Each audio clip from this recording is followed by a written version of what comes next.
Man, Duel of the Fates really set the tone for the Star Wars prequels. It did, didn't it?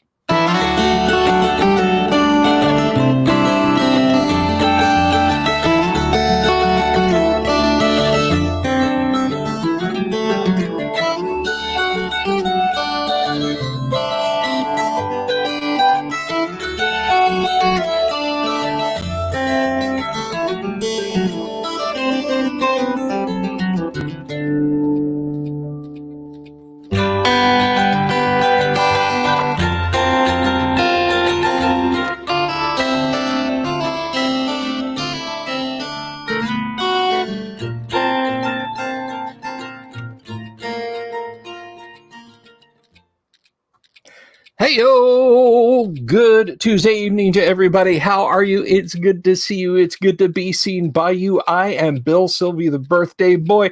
Thanks for hanging out with me tonight, everybody. I'm glad you're here, and I just want to say straight away, thank you very much for the super chat, Uncle Brat. I really appreciate it. That was really, really awesome of you, man. That is super cool. I hope everybody's having a wonderful, wonderful evening this evening. I see a lot of names out there. Let me tell you something. I forgot to mention this in the run-up. So I'm just going to tell you right now, tonight, if you want to participate in this tonight, thank you very much, Feifel. I appreciate it. I am giving away 7 copies of the excellent Village of Greenhaven PDF from Drive-Thru RPG. So we're going to do that. We're going to do that like by a die roll or something at the end of the show, at the close of the show. We're going to do that. So if you want to be part of that, we're going to have to do this semi-analog. You're hearing a clacking, ticking sound in the audio stream. That's very, very weird. I'm not hearing anything. Maybe it's too close to maybe the mic's too close to the light. Something. I don't know. I'm sorry. I apologize for that. Thank you very much, Mercury. But anyway, if you want to be, it's something I'm going to have to troubleshoot for sure. Clacking, ticking sound. That is very distressing. Hang on a second, guys. I'm gonna adjust something real quick. You're still hearing it.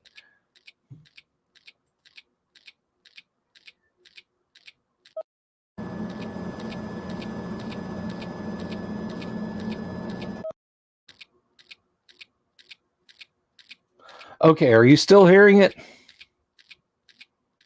Let me know if you're...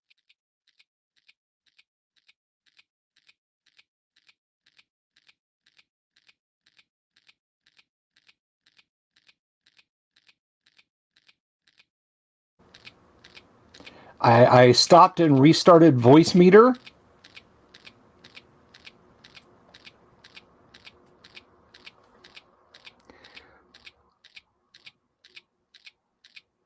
So Lightmane says it's back. I don't know what to tell you guys, because the only alternative I have is to stop and is like shut my PC down and troubleshoot. And if it's killing you guys, I'll stop the stream and restart it. But I really don't want to do that. I really don't want to kill my buzz, which I'm just starting. I'm having some Lindemann apple. Oh man, that's good. That is really tasty. This is apple lambic beer. And I'm absolutely loving that. Anyway, so guys, I am truly sorry. Let me see if there's something I can do. Hold on.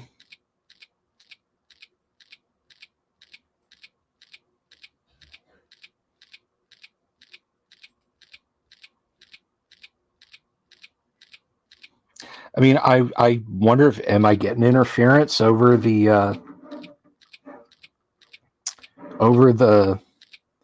USB? All right.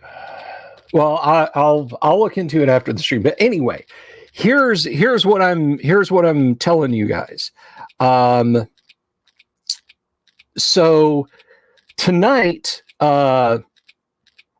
now it's bugging me because I know it's going to be on the stream.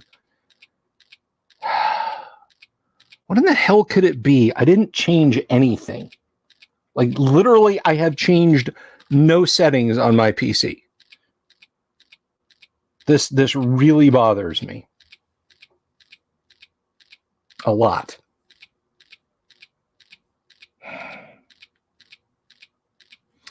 Hang on, let me hold on. Put my headphones on.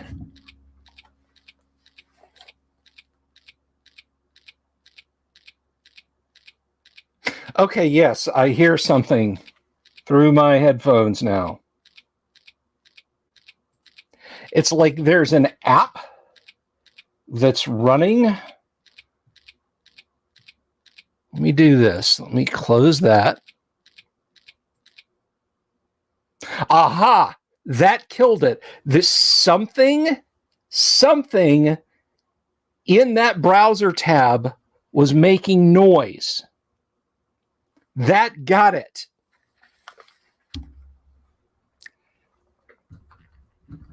That got it. Something in that browser tab was making noise, and that got it.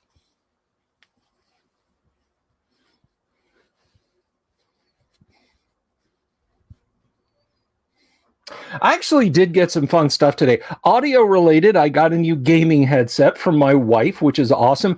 And I have two packages that they ordered and that are on the way. And I'll tell you, it's funny because one of them actually, so I know I've talked a lot about having a 3D printer. And you can print in pretty much any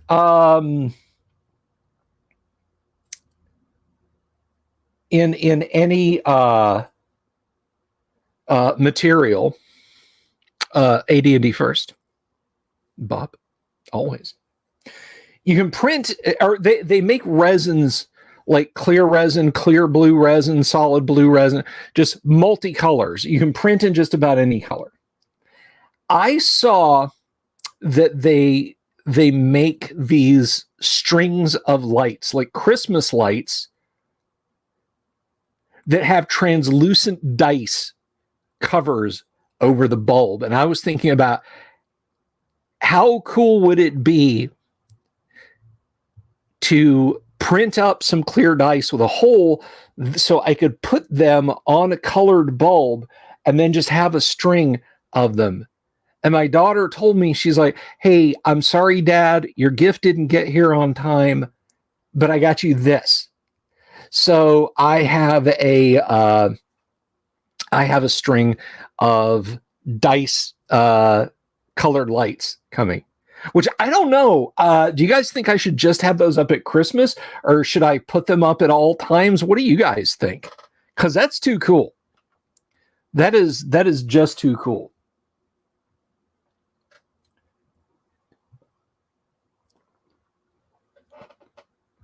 All times. Bob says all times. Oh, and I also have a My Arcade mini arcade. It's like this one. So that one will have a companion. Hopefully Pac-Man. I was not told. We'll have to see. But anyway, so I want to get back to the giveaway. The giveaway we're doing at the end of the stream. We will I will ask anyone who wants to be put into the list I'll make a list and I'll roll a die, and I will roll it 7 times. So you've got plenty of opportunities. Death Angels, that's not good, buddy. I remember my buddy Tim had his up till like March. I'm not kidding you. Live tree, rest in peace, Tim. But yeah, he had a real tree up in his den until like March. It was yikes. So I'll roll the die 7 times and pick 7 winners. Thank you. Hey, that's Thane Kyle. He will be here Thursday. But I will get your info, your contact info, and then I will gift you a copy of The Village of Greenhaven because I think it's really cool. So not only am I getting cool birthday stuff tonight, you guys are going to get cool gifts on my birthday. It's a very hobbity birthday. I had a good meal. We have a local Tex-Mex place here. Well, I mean, it's actually like there's like a chain. It goes up the coast. So if you're in the Carolinas or anywhere, you may have heard of this place, but it started right here in my backyard. It is called Tijuana Flats, and they make really good food. Although I got to be honest, their service has gotten kind of mid lately, which sucks. But anyway, the Heroes of okay, Dungeon Minister, that's fine.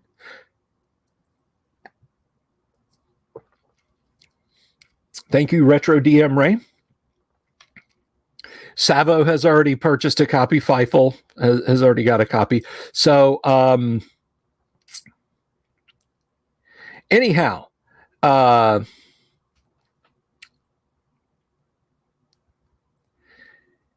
yeah, I had Tijuana Flats. I had some very delicious Tijuana Flats.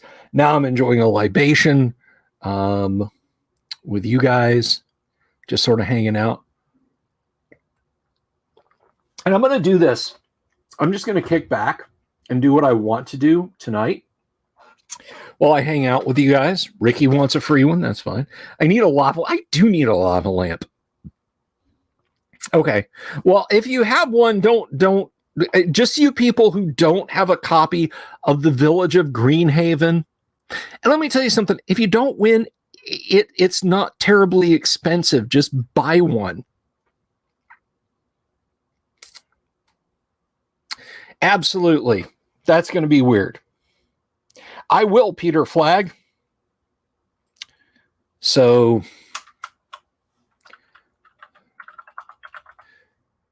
all right, here we go. Froze.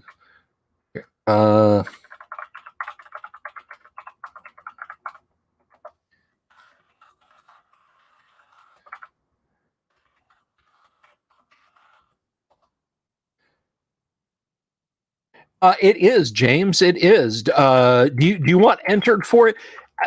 My dude Ryan's going to get the money. Okay.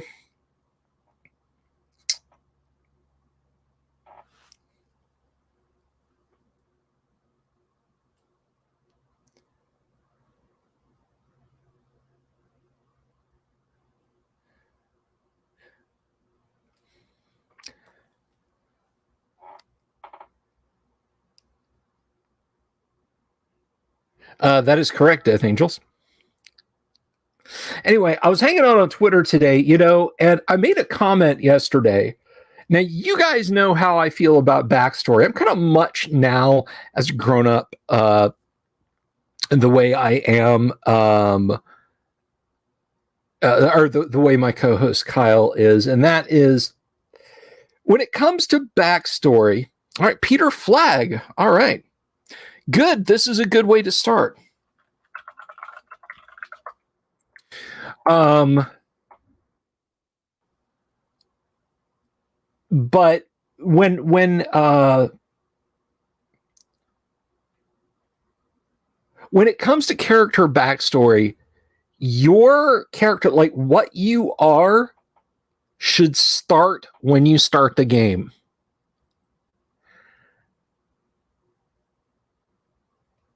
All right, James Seymour, you are in. The irony is, if I only get 7 of you guys that want to enter this, that means you'll all win a copy.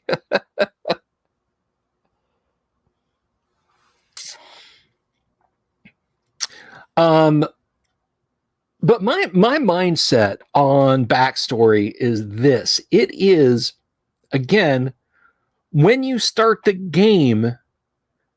All right, Kabuki? I thought you already had it, but okay. Orbital Air, I got you, Dungeon Delvers. Uncle Brat, okay. Vanger.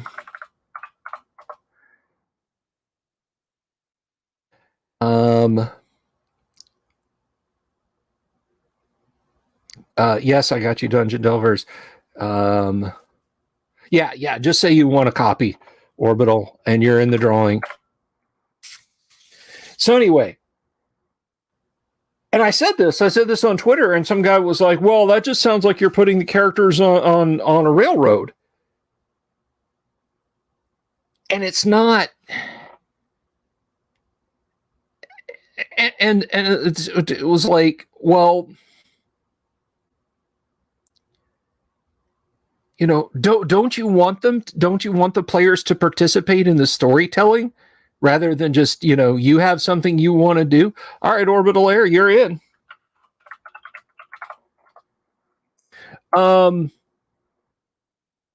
Retro DM Ray. Now, the way this is going to work, no, I'm sorry, I'm going to finish talking about backstory, but there's no, okay, let's say I accept the idea that your character's backstory is, no, I have not. Yes, I have, James. Yes, I've seen that.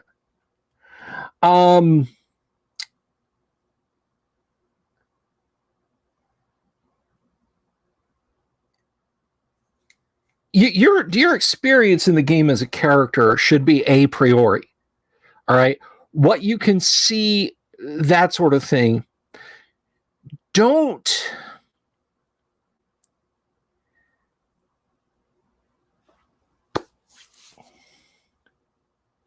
come in trying to write into the game for the DM. I don't think that's right.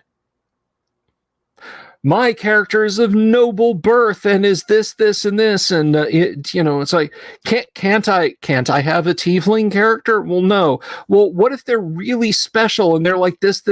You are carving into my world. You are carving into the province of the DM's campaign world. And I don't feel like I got you, Ray. I got you. You're on the list.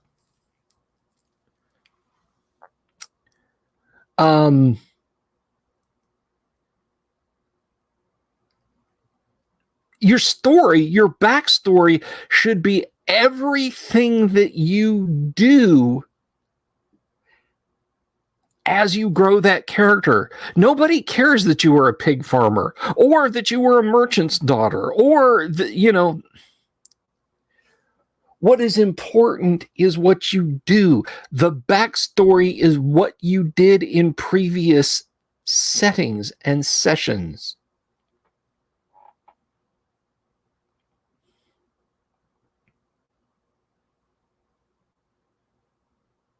And I know, Dungeon Minister, you might be you might be kind of facetious about, you had a player try to write themselves a bodyguard, but I mean, if you give the wrong kind of players free hand in the game, they're gonna come in and they're gonna do stuff like that, like, oh, I'm Prince Bob and this is my retinue of I already have these things. Well, wait, no, you have to fire them, or rather, you have to hire them.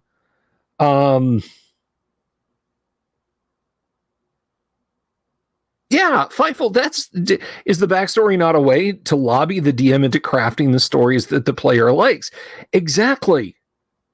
It's putting handcuffs on the DM. Make your awesome story something that everybody was there for, not that they just had to sit down and listen to once and then disregard for the rest of the game, or that you can use as a lever to get what you want, But my character is rich. He doesn't have a problem doing this, paying this money or whatever.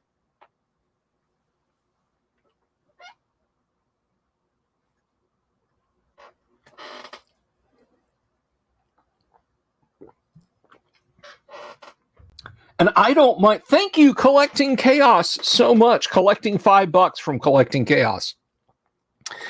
I don't. Sure, say you're from Furiondi and your family fled the political strife there.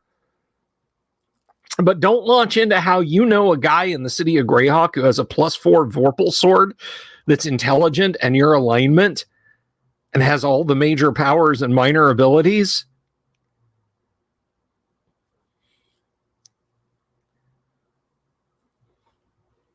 Yeah, Dungeon Minister knows what I'm talking about.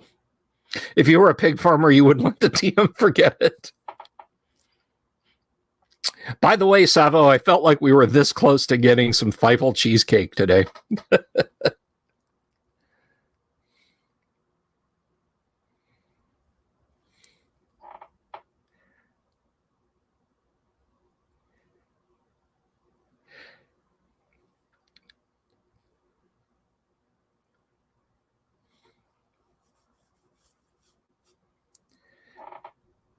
Well, Thane, I've seen too many people use it as a foil to say, but, it's part of my character's backstory and just absolutely straight.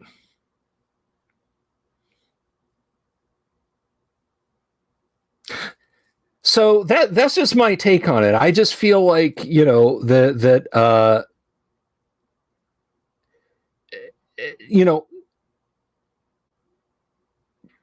just it just it's fine to say I'm from here and I did this, but don't load the DM up with your attempt at being Robert Jordan.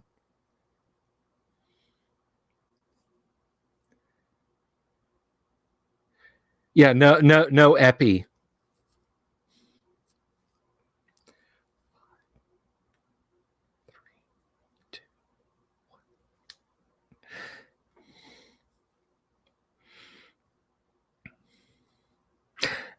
Good for you, Kabuki. Good for you. It just smirks me the wrong. I guess so.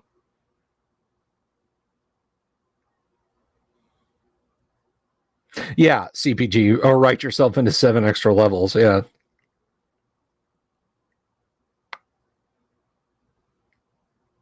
Now, okay. Here's the thing. Here's the thing. I'm talking about OD&D and first edition AD&D. The flip side, like if I'm playing Hero System, like Champions, a superhero role-playing game, oh, you better believe it. You can't just put down, psych disad, will not kill. You have had better believe I, the game master, want more on that. I want to know why. I mean, certes, I am only talking about OD&D or AD&D here. A superhero role-playing game is the opposite side of the coin. Although, I mean, you could make the case that a no backstory is just as good. I mean, because what happened on the 420th day before Peter Parker became Spider-Man. Who cares? He went to school. He came home to Uncle Ben and Aunt May. He did his homework. And he went to sleep. And then he got up on day minus 419. He had breakfast.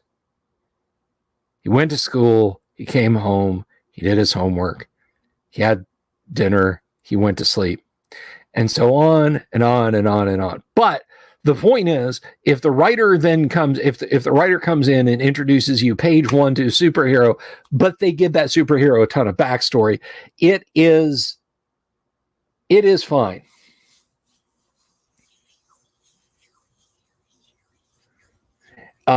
Because it is a superhero game and it's different from D&D. In D&D, you know, I just let's just start tabula rasa, man.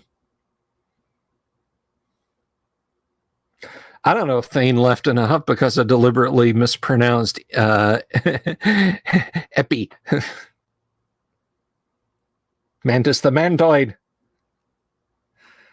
The dark locust of the apocalypse.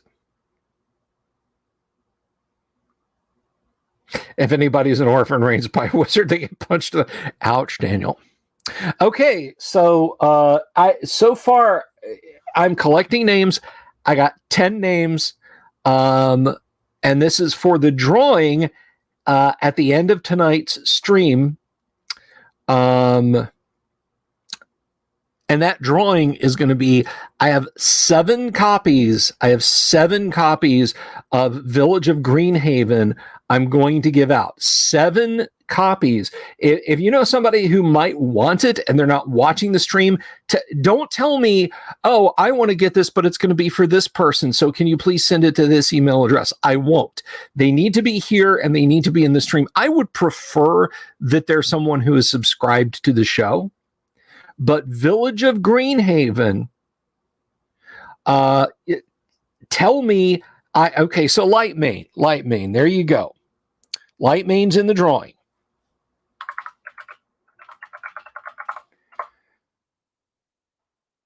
No, I got you.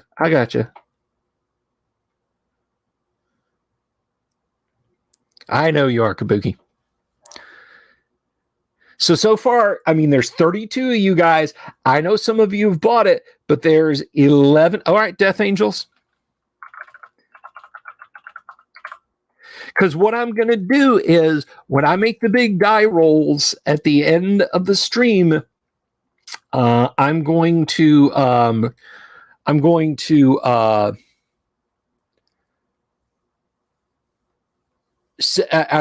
tell who won it. And I want you to send me an email, because here's what I did the first time. Was that a you want a copy, RPG Grandma? That thumbs up? I don't know.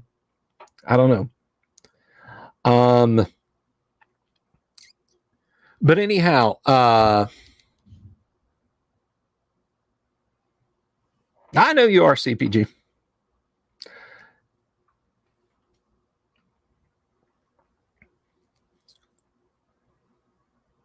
All right, so I'd have put you on the list anyway, just for that user ad you got over on Twitter. What was I talking about? So I got Death Angels. But what I'll do is I'll want you to email me. Note my email address. It's right down there. So you got to stay the whole stream, or you'll have to come back and watch the end of the stream to find out whether or not you got you were picked in the drawing. So once you get that, you email me and I will give it to you as a gift. Because what I did was I paid for all the copies on drive-thru, and then I was like, how do I give these away? So I reached out to drive-thru and I was like, what do I just download multiple copies and give them away to the people? And the people at drive-thru were like, that's not how that works. That's not how that works at all.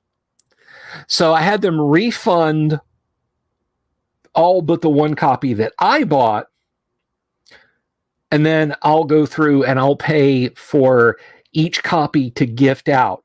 But to do that, to give it as a gift on drive-through, yeah, that's right, James.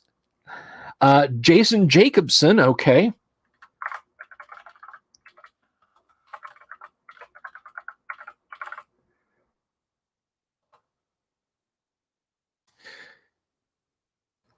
But anyway, so you're quite welcome.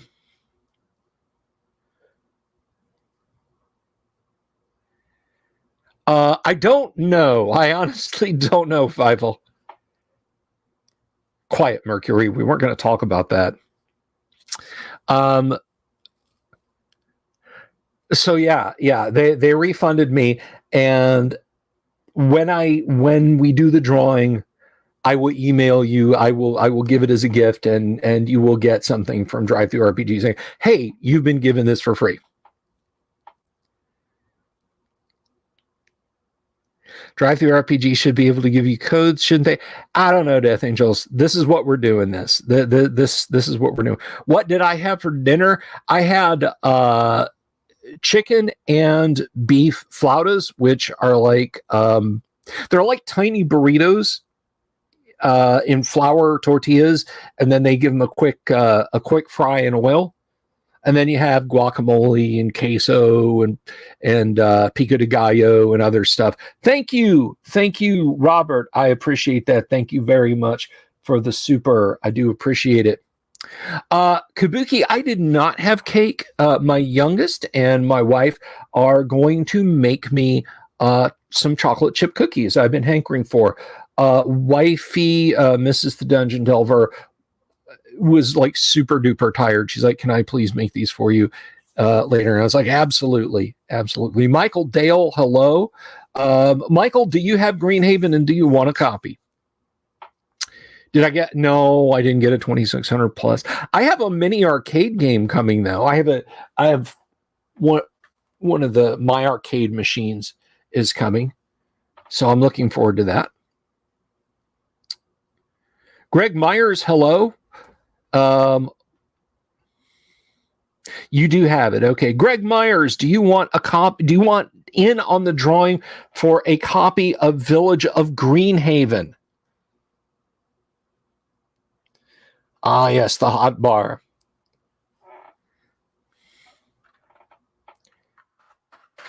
Okay, so while I'm waiting on that response, let me tell you guys, Alan Canning, thank you very much.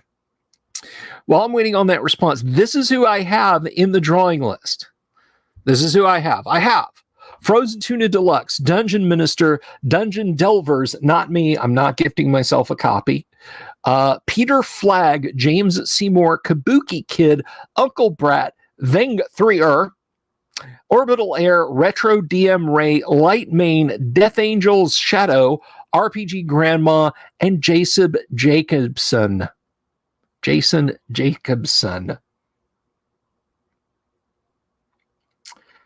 No, I'll be doing the I'll be doing the drawing. Hang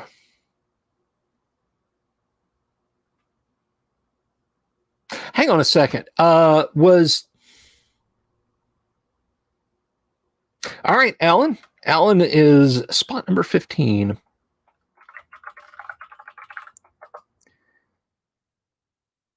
Adventure's a good one, Davna.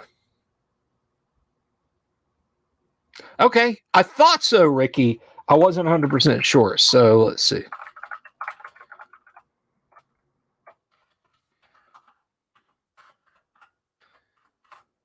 All right, so you're in.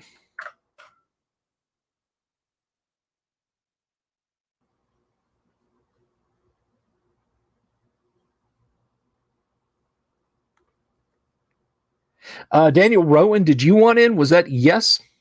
I was just talking about that, Michael. I did.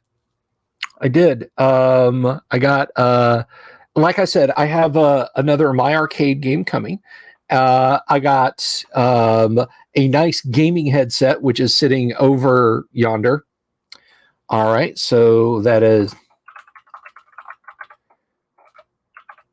Daniel Rowan is in. You're quite welcome, Alan. And we're a while off. So, like, if you come in, if you're just coming in and wondering what we're talking about, still plenty of time to tell me if you want a copy of Village of Greenhaven, if you want to be put in that drawing. I have 7 copies of Village of Greenhaven to give away tonight. 7 copies. It will be down to a die roll.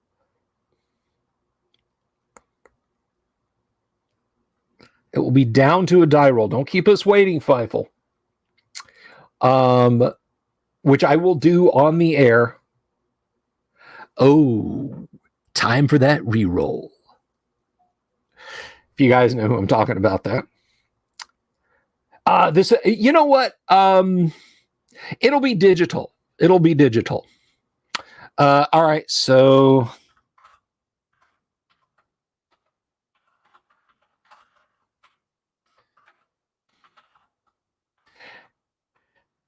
And I'll tell you, I'll tell you 100%, guys. If you don't win a copy again, my dudes and dudettes, it's $2.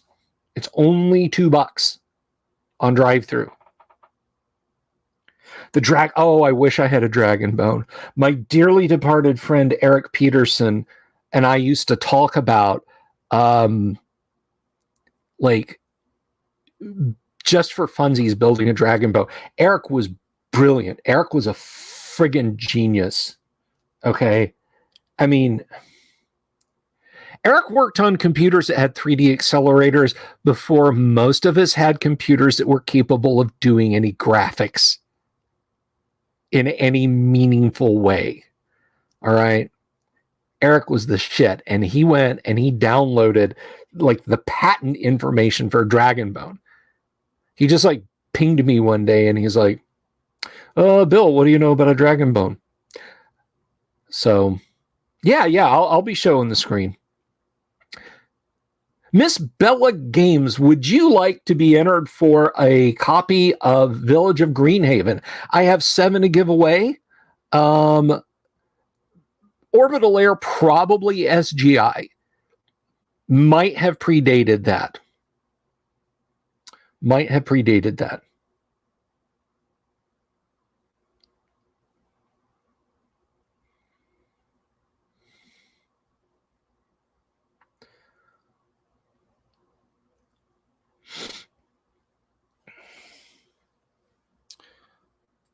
She let me know, Miss Bella, should you want a copy?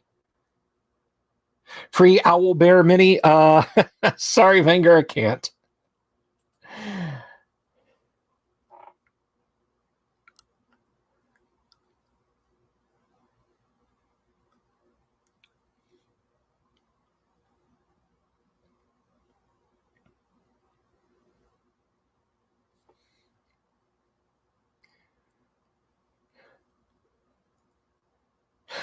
It is a fantasy village setting you can stick into any campaign. System agnostic.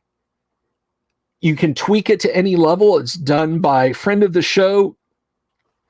Pardon me. It's done by friend of the show, Ryan David. And it is a gorgeous looking thing. It is really awesome. It will fit in your campaign world. I promise you.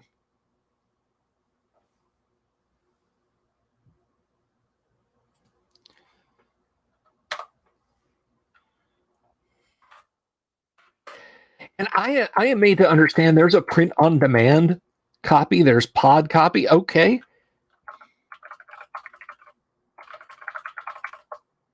You got to ride out the live stream to the end. I'm not going to keep you guys here till like midnight or 1 a.m. or anything crazy like that, but do be here for the drawing. Well, really, the die rolling.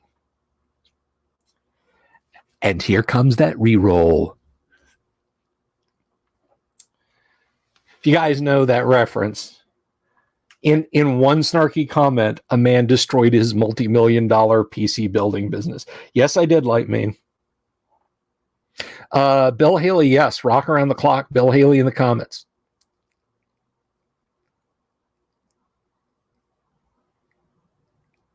That was him.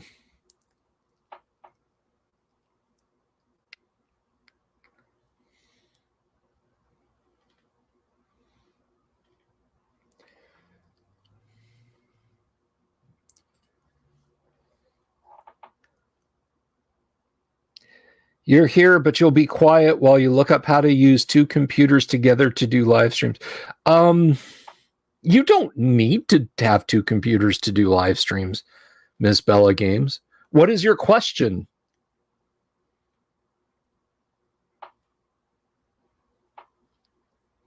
You know who is amazing and who left this earth too soon, Daniel, was the late, great Del Shannon.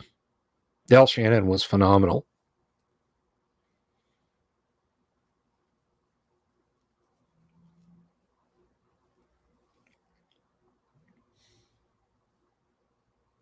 A lot of good music out of that era.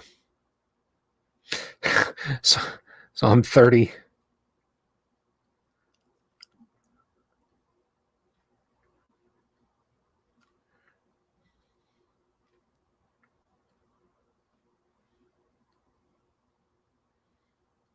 Gaming PC is you're older and your GPU struggles to play newer games and control. I see what you live streaming games. Yeah, like I could not play a good game on this machine. I have a GPU, just a GPU, just barely a GPU. I have a GT 1030 in there, so it's like GTX 750 power with just 2 gigs of VRAM. I mean, it can game. I could do esports, but not in stream. Not in stream at 1080. There's just no way. There's just no way. And speaking of gaming and streaming and that sort of thing, I mentioned this before, and I'm going to like drop into the low 20s on people watching the sub right now. But I've mentioned this before. Guys, bleeding edge PC is a fool's errand. Unless you have other things that the GPU has and CPU have to be concerned about, like streaming, it is a fool's errand. Let me explain something to you. I have a 4th gen Intel i7 4770K, 32 gigs of RAM, and a GTX 1080 Ti. That's about a $200, $250 video card on eBay. That's a $20 CPU. That's about $40 worth of memory. If you buy a Dell workstation to put all that crap into for less than $500, way less than $500, you can play modern day AAA titles on high 1080p. I know this to be true because you can go on YouTube and you can watch people doing it. We have more than hit the wall on what you need to do gaming at 30, 40, 50 FPS. We really have. We really, really have. Thank you, Greg. I'm sorry you had troubles, but thank you. Greg, did you get in on the drawing for or no, you already had it. That's right. Yes, it can run Crysis. You run Crysis in a VM on that rig. No. CPG? No, you're fine. Hey, Alexander, thank you very much. Are you sticking around? If you're going to stick around, we're going to do a drawing at the end of the stream for a free copy of Village of Greenhaven. I have 7 to give away.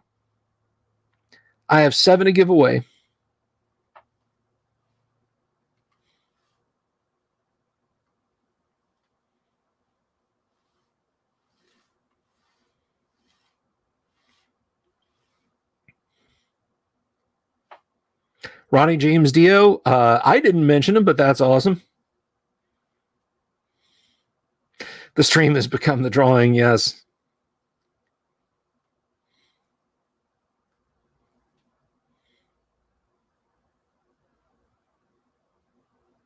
You may stick around. Okay. Well, the prize is, Alexander, a PDF copy of Village of Greenhaven by our buddy Ryan David.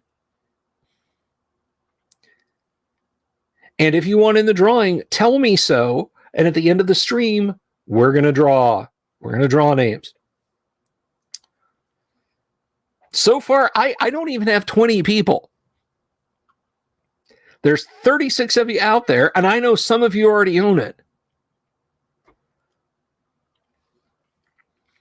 The best free fantasy art creator software? Well, that's more hardware. The software is up here.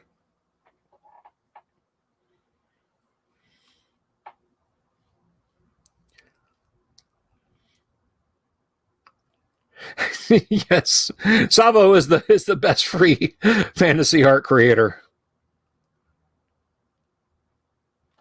All right, so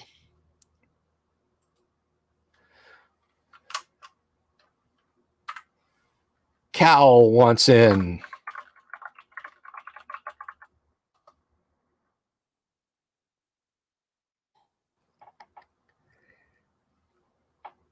So here's who I've got so far. I got Frozen Tuna Deluxe, Dungeon Minister, Dungeon Delvers, Peter Flag, James Seymour, Kabuki Kid, Uncle Brat, Banger, Orbital, Air, Retro, DM Ray, Light Main, Death Angel Shadow, RPG Grandma, Jason Jacobson, Alan Canning, Thane Kyle, Daniel Rowan, Kanek, Miss Bella Games, and Calvinoni.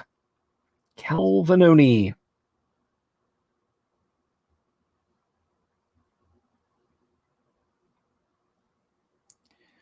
So that's who I've got. I have 20 people. I can roll a d20. For example,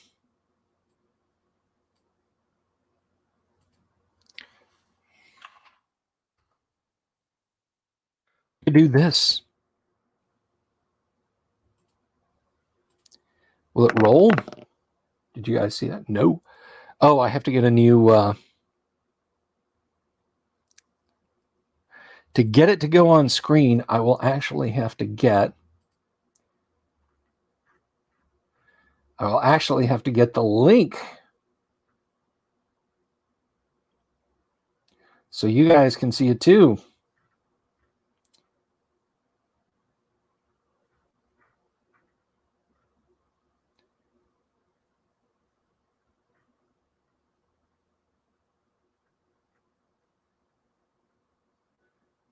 Where is... Let's see.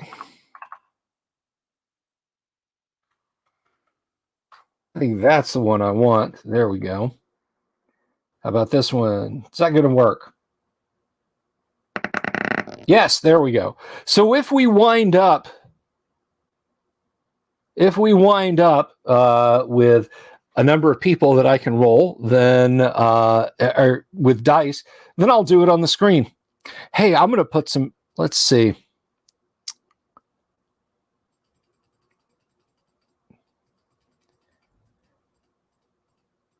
Let's do 20d20 and see if we can break the live stream.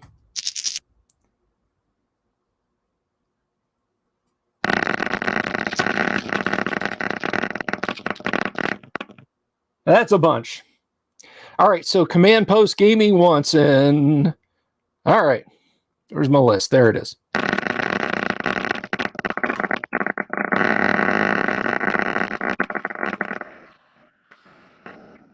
Now I have 21, so now I need to get like, well, Alex just only for the right donation. Alexander wants in. Okay, I'm not going to be able to use 3D dice for this. I don't think I can roll I don't think I can roll the 1d22. Or maybe I can. My dice. Is there custom dice option here?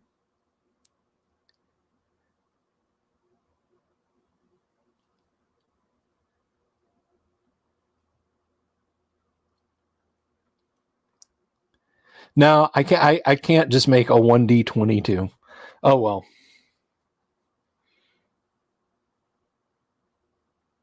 Is it making a clicking noise again? Is it clicking again? Because if it is, then I now know what was doing it. And I'll just mute that. All right. We'll just nuke that tab again. Oh, it was all the 20-sided dice. Okay. Phew. All right, so here's who I've got in the drawing so far. I have Frozen Tuna Deluxe, Dungeon Minister, Dungeon Delvers, Peter Flag, James Seymour, Kabuki Kid, Uncle Brat, Venger, Orbital Air, Retro DM Ray, Lightmane, Death Angel, Shadow, RPG Grandma, Jason Jacobson, Alan Canning, Vane, Kyle, Daniel Rowan, Kanek, Misbella Games, Cal Vanoni, Command Post Gaming, and Alexander.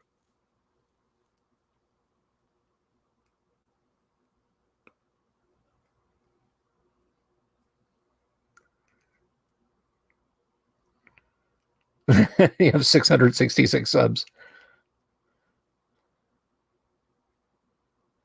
Hey, Jack, thank you very much. Thank you very, very much. James Seymour wants a. I don't know. They don't rhyme. There's not like a good rhyming cadence to it, and I don't do a good Billy Joel singing impression anyway. So sorry. Elric of Melbourne, Australia or Florida? Elric of Melbourne. That's funny. Elric of Melbourne.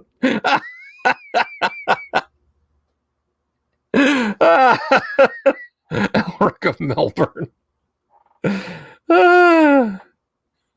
That's funny. That's funny. Hey, we got 40 people watching the stream. Thank you all very much. Oh, mercy. Yeah, one hell of a sunburn on him. Oh, God. So 40 of you out there watching, I have only heard from 22 of you if you want in on the drawing for a free PDF copy of Village of Greenhaven. And guys, I have 7 of these to give away. I have 7 of these to give away. We only have 22. Your chances are about 1 in 3 that you'll win a copy. Local Gumby, good to see you. So if you don't already have it, did I get Lux?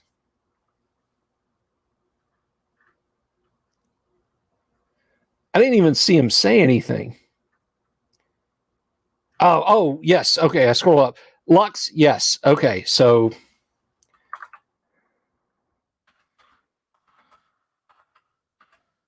all right.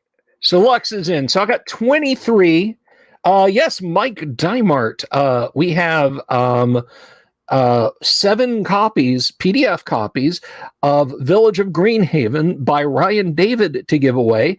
And if you want in, let me know. I'll put your name on the list. And here comes the reroll.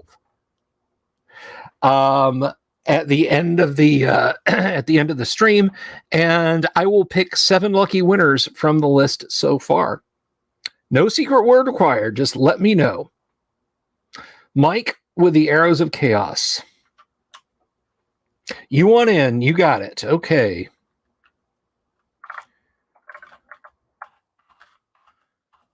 Now, everybody sees, you can see my email goes across there. And by the way, if you're just stopping in, like, if you're one of the 20 people who has subscribed to the channel today, thank you so much from the bottom of my heart. I would love to have 5,400 subscribers by the end of the evening. Not the end of this live stream, but before midnight. And I'm so close. We're like 20 subscribers away from 5,400. I just thought, how cool would that be to hit 5,400? Gesundheit, or hey. Just from the winners, James, just from the winners.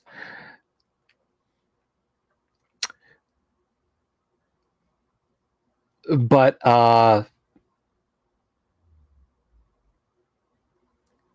So anyway, I would love to have 5,400 subs. So if you're just stopping by, if you don't know what this thing that I do is all about, Michael Mertig, hello. Good to see you. Please click the subscribe button and click the bell icon for notifications and become a subscriber. Because if you can't be an athlete, please be an athletic supporter. So, Don McClure Leary, good to see you, Don. Hello. I got some cool stuff. Don, do you want in on the Village of Greenhaven drawing? Hey, thank you very much. Eye of the Beholder. Peace. Good to see you, my friend. CPG got it. I hope you're doing well, brother. I haven't talked to you in far too long. You know there's a seat for you at the table anytime you want to play again, my friend. So yeah, Village of Greenhaven, PDF. It is an awesome fantasy village setting for your campaign, and I have 7 copies, and I have 24 entries. Don McCleary, 25 entries. Now, I ask that you're subscribed and that you stick around to the end of the show. But anyway, my email address on the begging strip down there. And when you get your name drawn, and 7 of you are gonna, when you get your name drawn, email me, and then I will let you know. I hope so, brother. I hope so. I will let you know, or rather, you will hear from Drive-Thru-RPG, and you can download your copy of Village of Greenhaven.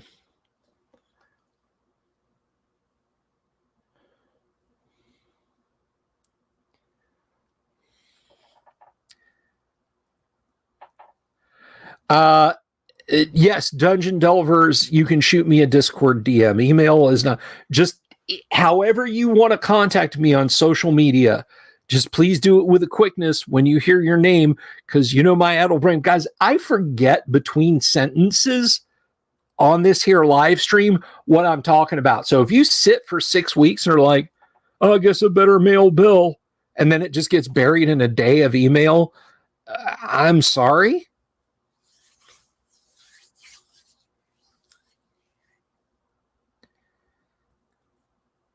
You want to wash that down with some heavy water, unregistered hypercam. By the way, unregistered hypercam, do you want to be registered for a free copy of Village of Greenhaven? A chance at a free copy? No, James. Eye of the Beholder is writing Osric. He is working on it. You know, as I get older, the 2 things that I'm most afraid of is losing my long-term memory.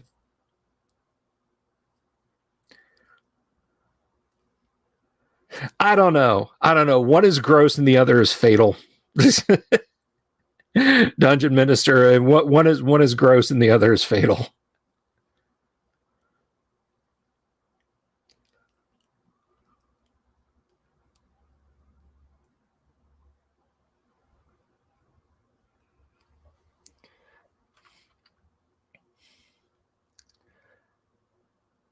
Oh my God.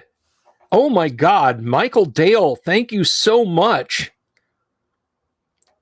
Michael. Holy crap. Thank you so much, Michael. A third of my RTX. I hope the rest of the... Thank you. Thank you so much, Michael, for the super. That was super. Okay, who'll match him? Who's got the guts to match that brave man? I'm kidding, guys. I'm kidding.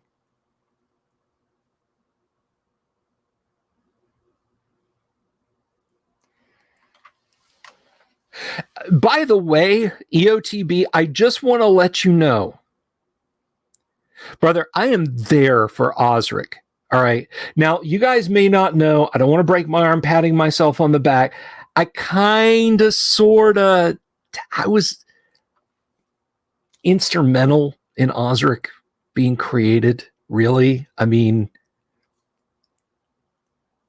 so you guys know how I talk about that. Well, I mean, the truth is, it really wouldn't have come together if I hadn't done the Sphinxes, snakes, and giant spiders. You're welcome. I will autograph copies. And no, in advance, it wasn't easy. Okay. There's a lot of sweat equity in that for me, but these guys, they supported me. So it really worked. I'm kidding, of course. I literally, like, Stuart was like, "Can somebody do these, please?" Sure. So I wrote like a handful of monster entries. So if you have a copy of Osric and you see my name in it, well, there's it. But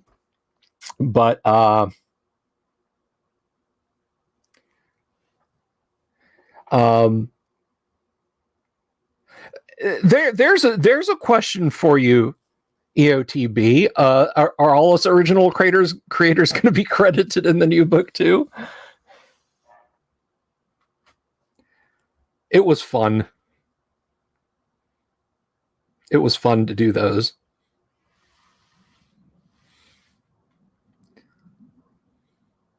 I just,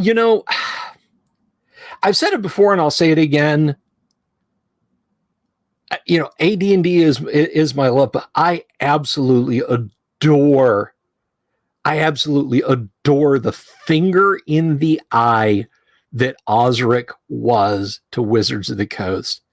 And I'm not going to speak out of turn, EOTB, about this, but damn, I wish I could tell you guys some of the stuff.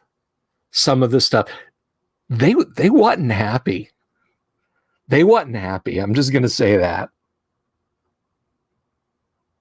So all you guys that play, white box this and OSE and whatever nth derivation rewrite of a classic version of Dungeons and Dragons, those guys what created it. I mean, really created it, not just me like scrawling some stuff down for them, a few monsters that honestly nowadays you could ask ChatGPT to do for you.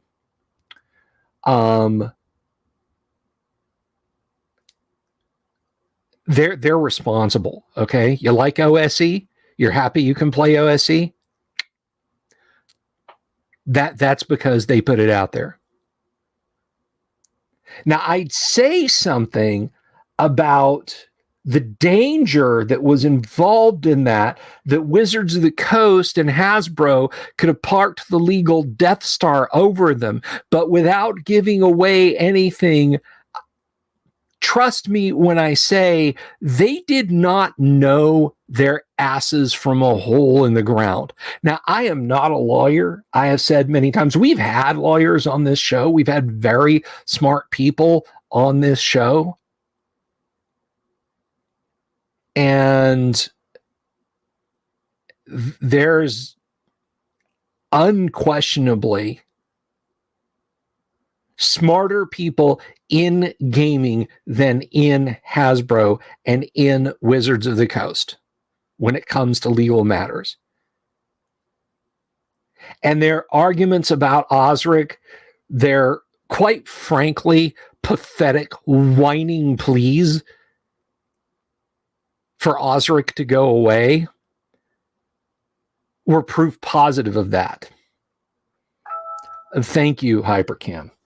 But I'm going to stop talking about it because, again, I don't want to discuss something that might or might not be, de rigueur.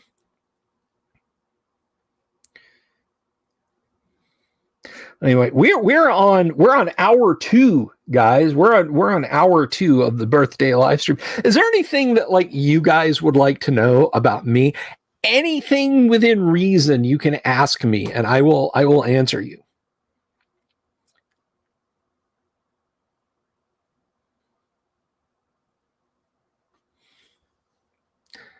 Dungeon Minister, have you ever heard that joke about the young it depends, like, priest, rabbi, whatever,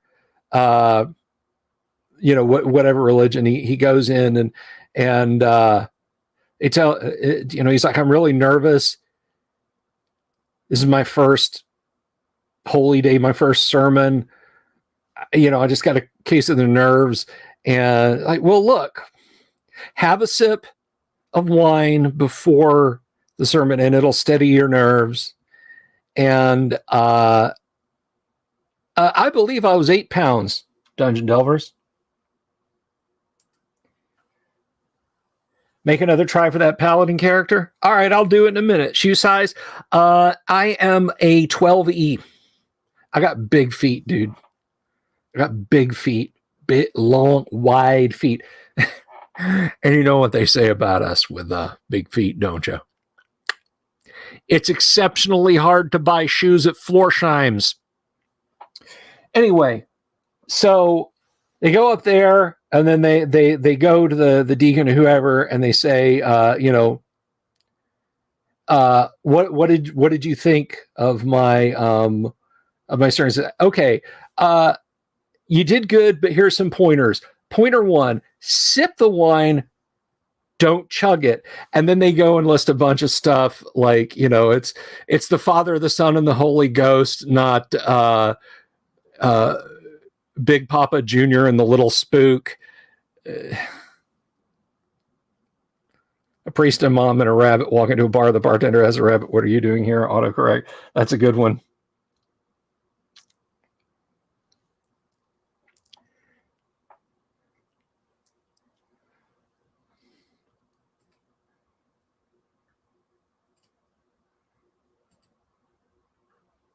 What is my favorite monster to use in AD&D or Back Me? My favorite monster to use in AD&D, hands down, is the Hard. The Hard. Huge, ancient red dragon. 88 hit points, 3 times a combat, 6 to 36 bite, 2 to 24 claws, and it will absolutely fly by. You're going to sneak up on it invisible, Bilbo? No, you're not. No, you're not. It's going to hit you with spells. So many spells. It's going to save as a 17th level fighting man against yours. The huge ancient red dragon. I tried to warn you, people. The red dragons are there. They're in the mountains. They're waiting for you.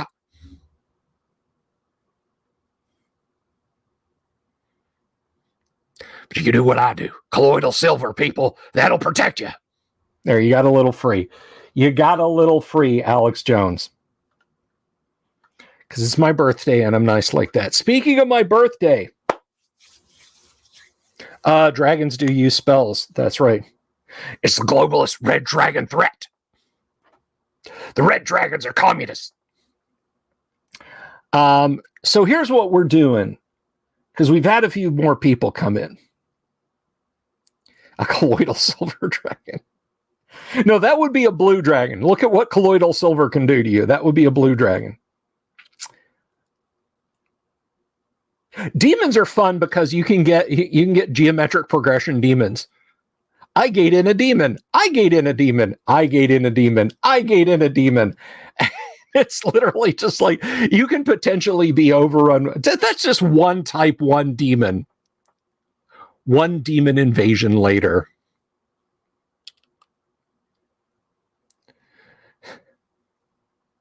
A rainbow of pain.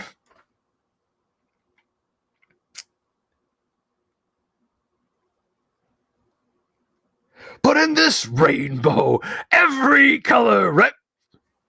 Yank. Okay, so at the end of the live stream, which is a ways off, we're going to do a drawing. I have 7 copies of the Village of Greenhaven to give away. I have 7 copies of the Village of Greenhaven in PDF from DriveThruRPG. I have a list of people so far who want in on that drawing, and they are Frozen Tuna Deluxe, Dungeon Minister, Dungeon Delvers, Peter Flagg, James Seymour, Kabuki Kid, Uncle Brat, Venger, Orbital Air, Retro DM Ray, Light Main, Death Angels, RPG Grandma, Jason Jacobson, Alan Canning, Thane Kyle, Daniel Rowan, Kennick, Miss Bella Games, Calvinoni, Command Post Gaming, Alexander, Lux Armok, Mike Dymart, and Don McCleary. That was a Korgoth reference. Absolutely.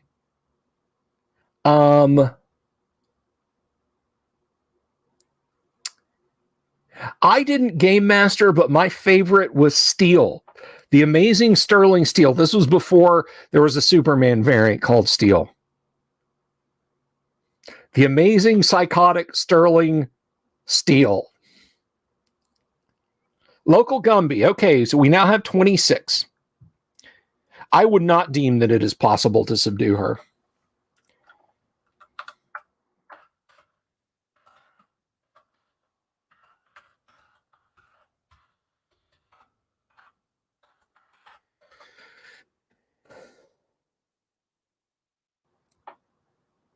Unregistered Hypercam. Okay.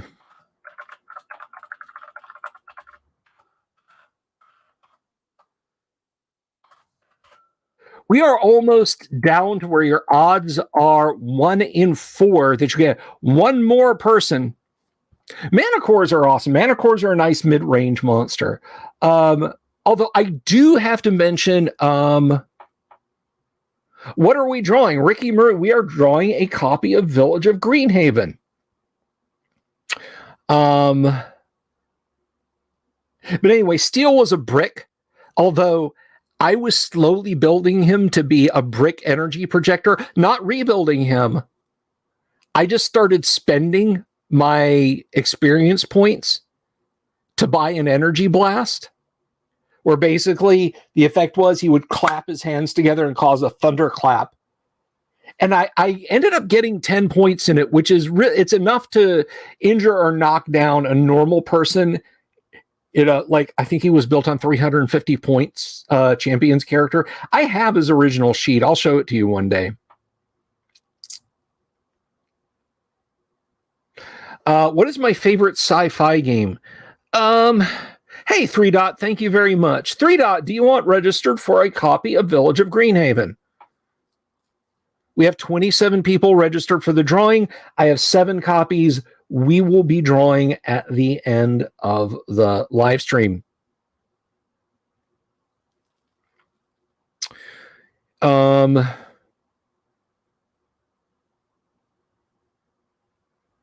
No collecting. I didn't know that. I did not know that. Top Gun Ethics Squadron. I am enamored of the Chimera. Chimera are awesome.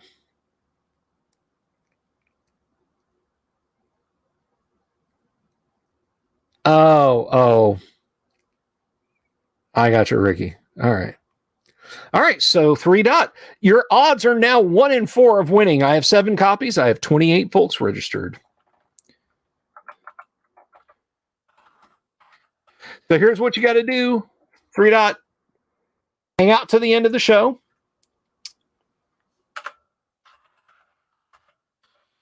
And if your name gets called, shoot me an email. My address is right across the bottom, so you might want to make a note of it. But shoot me an email, and then you can, I will, once I get the copy from DriveThruRPG, I will send you the link. You will get the link from DriveThru.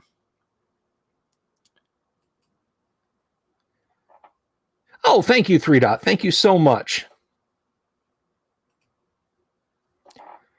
I really appreciate that, brother. Thank you, everyone, for the supers. It's all super.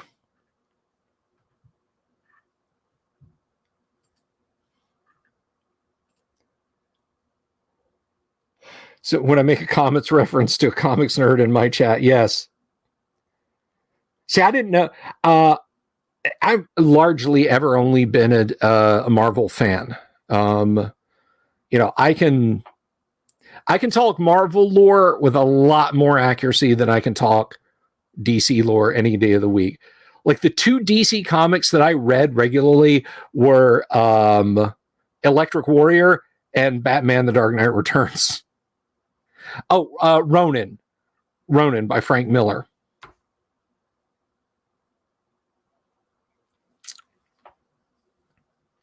I'm gonna put a room in my dungeon one day, and it's gonna be a lurker above, a trapper, a chest that's a mimic, a camphult that looks, it looks like a dead tree that's being used as a clothing rack. Hanging on it's going to be an executioner's hood and a cloaker. Did I miss anything? Oh, there'll be a pool in the corner. That's a water weird. Thank you, Andrew Bush. I appreciate it. I really do.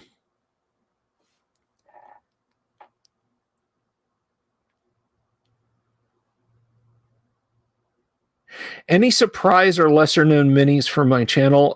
No.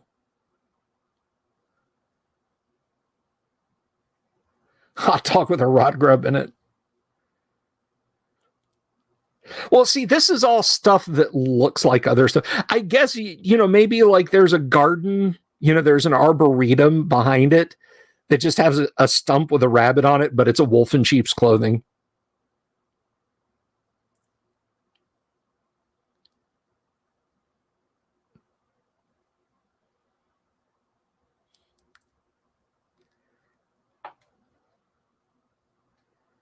The 3D printing channel is starting either next week or the week after. I'm just so busy right now, Death Angels. It's coming though.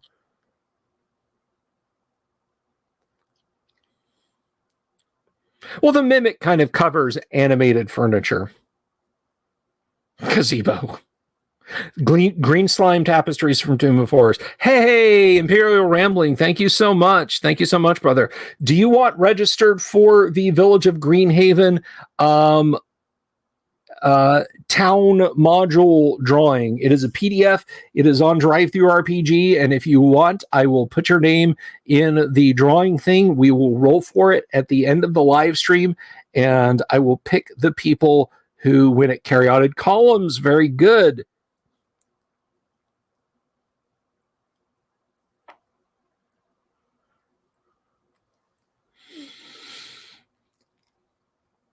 So if you want in on that, Imperial Ramblings, let me know. So far, we are up to 28 registered. I got Frozen Tuna Deluxe, Dungeon Minister, Dungeon Delvers, Peter Flagg, James Seymour, Kabuki Kid, Uncle Brat, Venger, Orbital Air, Retro DM Ray, Light Main, Death Angel Shadow, RPG Grandma, Jason Jacobson, Alan Canning, Vane Kyle, Daniel Rowan, Kenneck One, Miss Bella Games, Calvinoni, Command Post Gaming, Alexander Lux Armok, Mike Dymart, Don McCleary, Local 433 Gumby, Unregistered Hypercam 2, and 3 Dot. Whoo!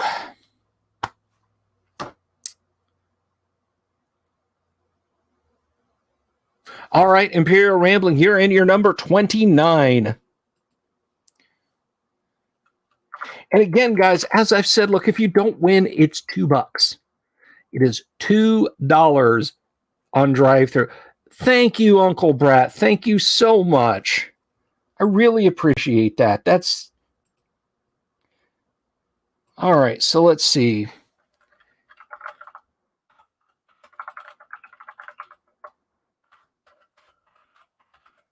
All right, I got you there.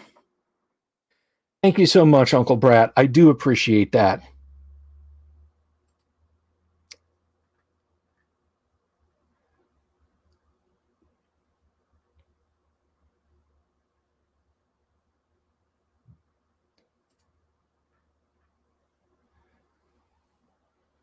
Yes, he's in.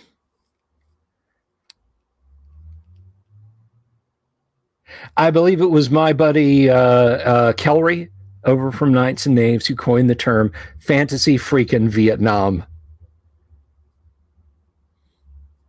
There's stuff there that'll just jump right out at you.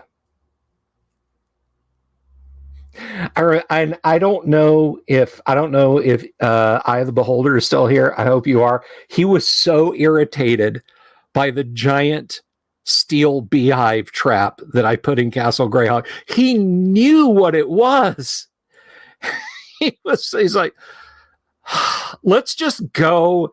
It's going to trigger. Because the party's like, oh, what about a 10-foot pole? Oh, can we cast a spell? And poor EOTP, he knew what the damn thing was.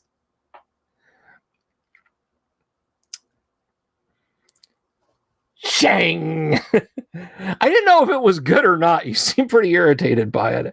Hey, Local Gumby has gifted 5 Dungeon Delver memberships. That's awesome. My favorite thing to say as a DM collecting chaos is you don't find any traps.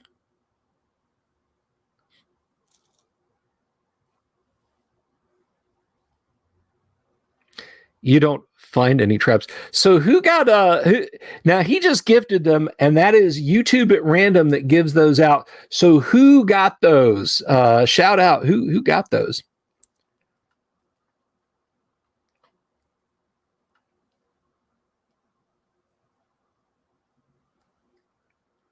My favorite thing to do is are goat centaurs or half serpent beings, and the party goes full swords out because they think they're Lamia. A long entrance with booby trap with tripwires all the way down the ceiling. That doesn't sound like me at all. And by the way, the beehive trap did make a reappearance. Shh, Grandma, don't talk about your teddies. Oh, teddies. Okay, I read something different.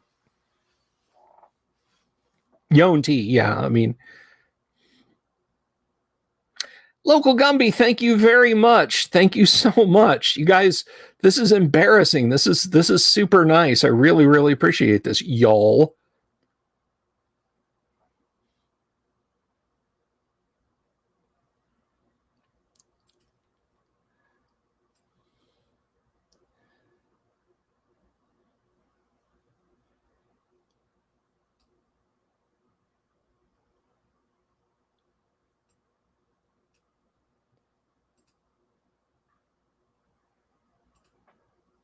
If you had to, yes.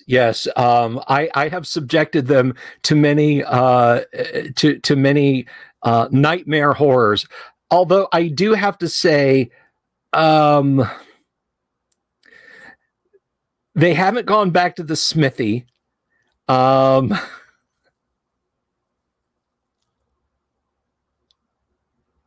The beehive trap. I'm not going to tell you about that, Ricky. If your party goes back, you'll have to find it.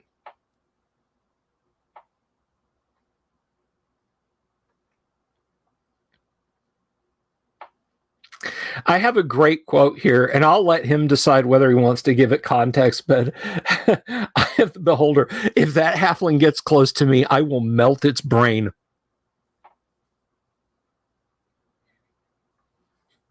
If that halfling gets close to me, I will melt its brain. Yes, this stream was brought to you. I've done it. I've broken their minds. Yes, this stream was brought to you by our friends at Hellabard Games, the people who make the adventures that they'd like to play, whether it's for Castles and Crusades, for 5th edition, or for the OSR. Old School is in play at the table with Hellabard Games, and you can find them on DriveThruRPG or on their website, hellabardgames.com. And that's 2 L's, and they are linked in the description below. So, folks...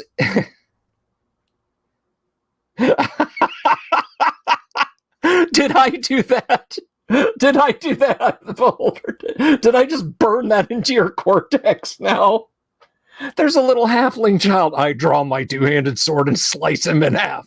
You'll lose your paladinhood for that. I don't care.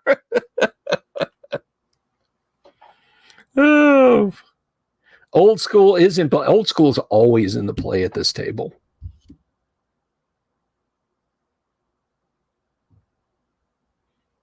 Halfling death. Total halfling death.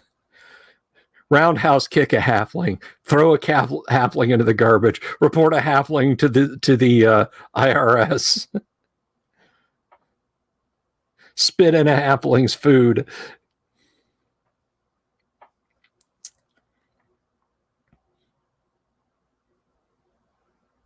The water spiders in the sewers under the Greyhawk magic users. Yes. Yes. Oh my God. If I ever am able to come up to Gary Con or we ever play again, I was just going to say, okay, guys, this is just kind of a one-off dungeon. Here's your pre-gen characters. Everybody will be halflings, so it'll be interesting to see what you do. I throw myself on my sword. What? You did this, Bill.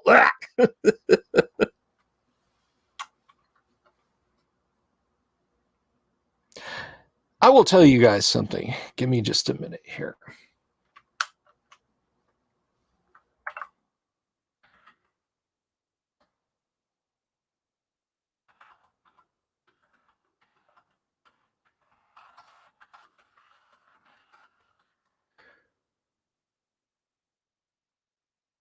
Let me see if I can find this.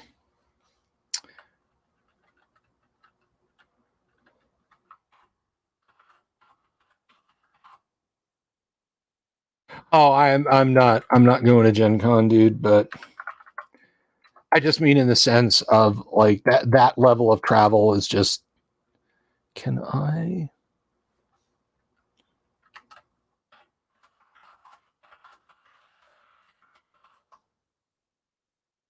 Nope, I sure can't.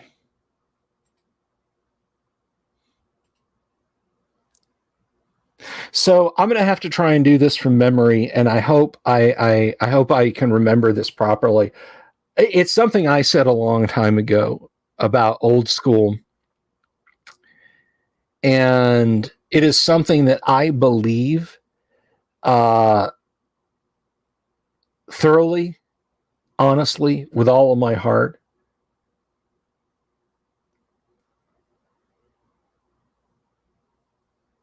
I love AD&D because AD&D is where the black magic is. Advanced Dungeons and Dragons is the D&D of drow poison shops and torture parlors. It's the D&D of Assassin's Guild and thieves. It is the D&D that spoke to us in High Gygaxian, where Gary had a conversation with us and wasn't afraid to talk to us like we were grown-ups.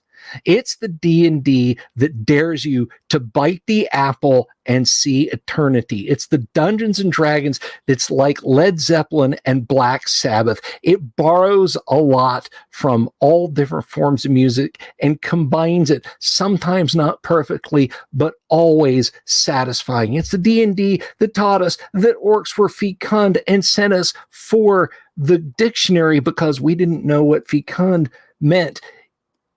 It is where the black magic lives, and it always will forevermore. And that is why I love first edition Advanced Dungeons and Dragons.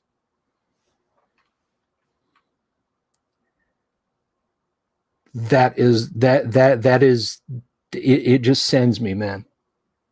It just sends me. And there's no other D&D that does it. There's no other Dungeons and Dragons that can touch what AD&D brings. I think the only D&D designers who understood it that came after AD&D were the guys who did second edition, but they set it aside. They set it aside and turned AD&D into Romantic Fantasy, the RPG, to mollify the blue-haired church ladies who are clutching their pearls And if you don't believe me, look at the standards and practices that TSR pushed out to all writers and all potential contributors. Look at the direction the art took. I love Larry Elmore's art. Thank you, Alan. I appreciate that.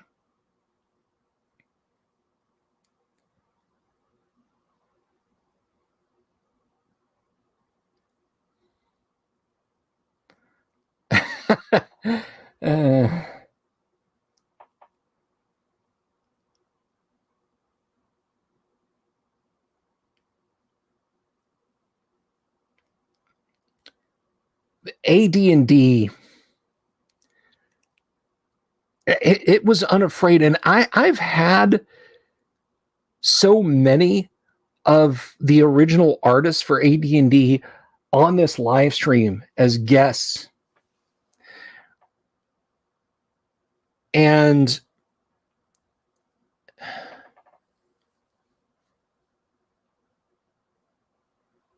they're very proud of what they did.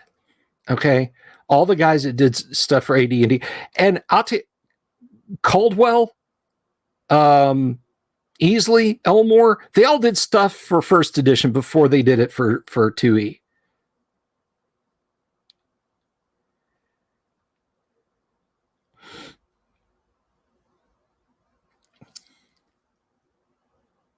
And they'll tell you straight up, you know, the nudity and the way they drew all that, it was not, you know, it wasn't there for cheap titillation, man.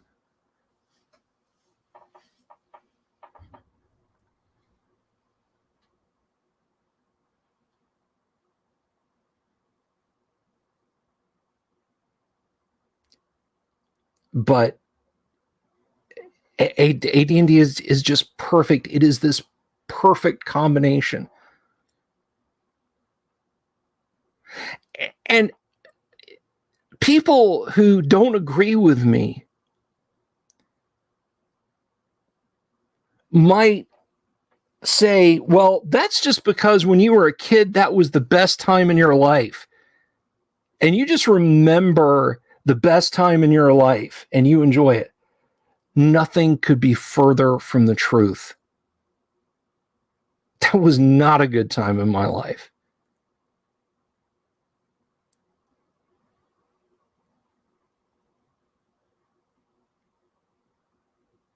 So there you go.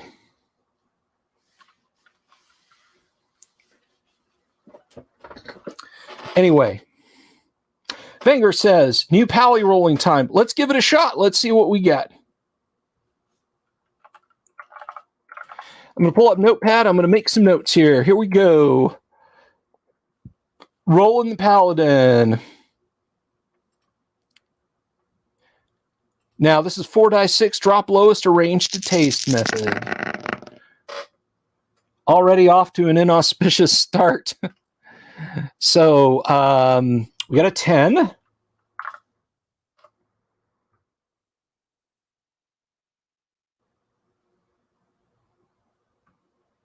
Oh, thank you, Wenger. Thank you so much. I appreciate that, man. All right.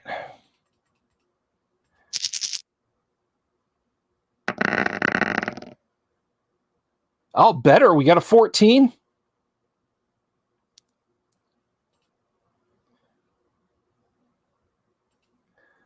So we got a 14. Need to see at least a 17 in this.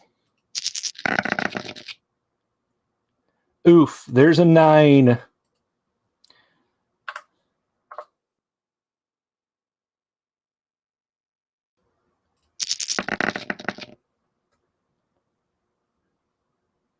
I don't think we're going to make it this time, guys. That's a 10. I'm going to have like a minimum of a 17 and a 15, I think, on these last couple.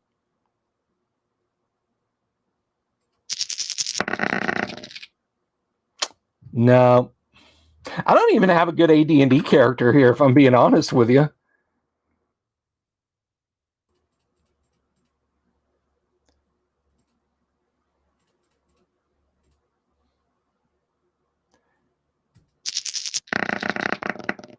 $15. I got 115, so yeah, not this time, guys. Hey, Don. Good to see you.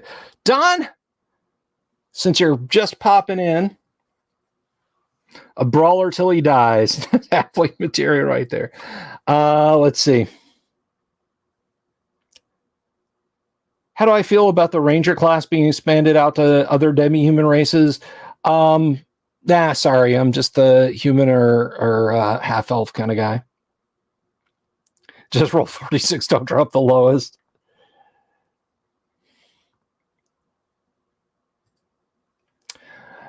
So, Don, do you want in on the Village of Greenhaven PDF drawing?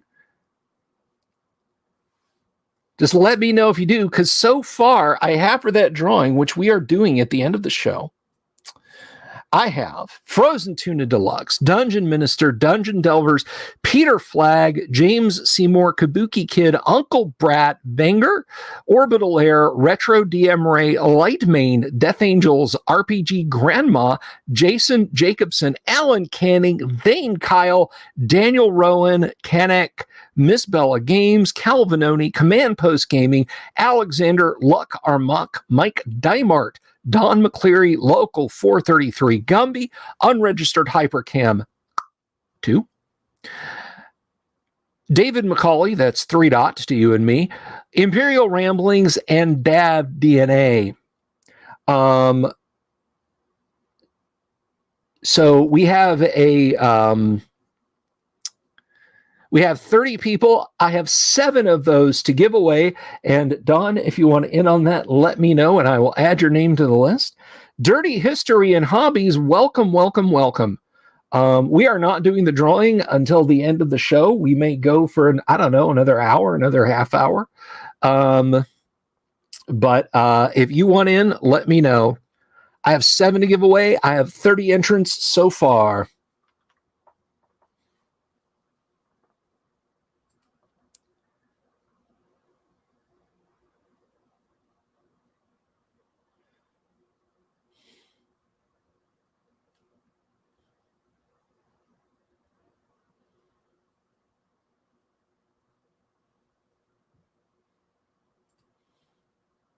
All righty. Don is in.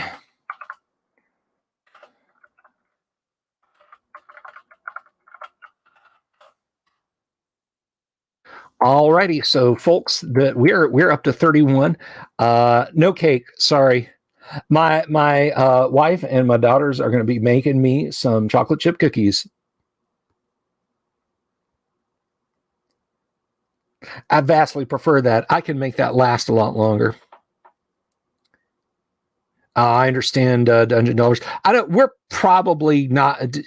I'm thinking 11:30, maybe. Might go all the way up to 12, but won't take me long to roll. Because, like I said, it's 7 copies. 7 copies, 7 die rolls.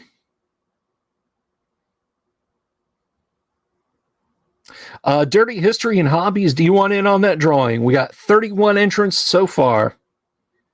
Subway has foot-long cookies. Well, I think that's just their normal buns, to be honest with you. There's so much sugar in that.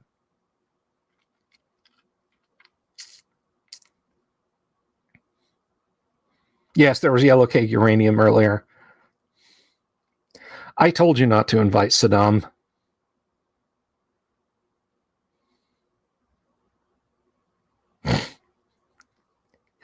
Candlejack?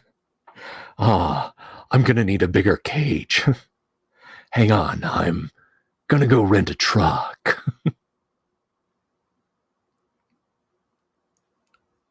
Oh, somebody asked me what my what my favorite sci-fi game was and why is it?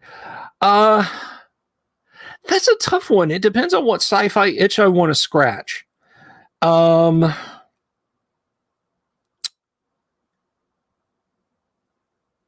I'm gonna do this right now before I forget. If I want stompy robots, it's either going to be BattleTech or Heavy Gear. Heavy Gear is a bit more akin to beefed up, chunky power armor with gritty realism. BattleTech is a little bit more Mobile Suit Gundam. I guess I might go Robotech, but under a system other than Palladium.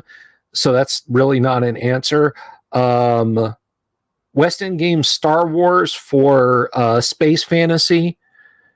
Traveler for Outland meets a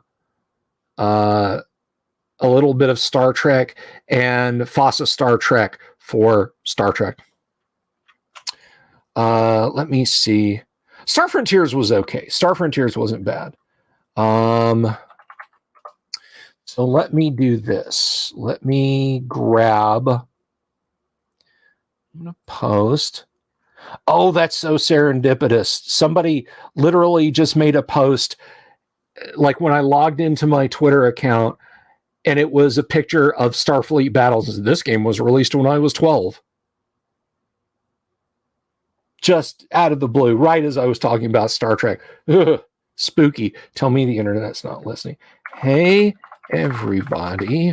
I am having a drawing on Livestream for a copy of Village of Greenhaven by Nerd Cognito, Ryan David, and we're doing it live tonight on stream, where we are right now. Stop on by. I have 7 copies to give away, but you gotta be here. And we'll just, let's see, I'll just get that URL. Traveler wins for ship-to-ship combat if you hate yourself enough to try and learn trigonometry when you're 11. There, I said that.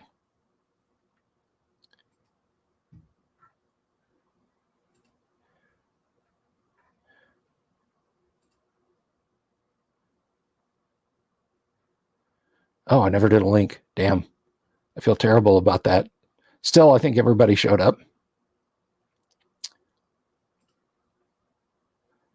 Just copy this.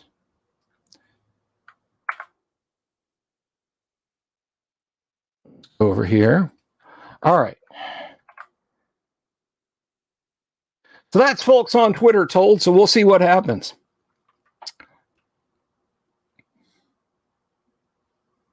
Wasn't there a Feifel strip that you did the Disco-Nomicon in, Savo?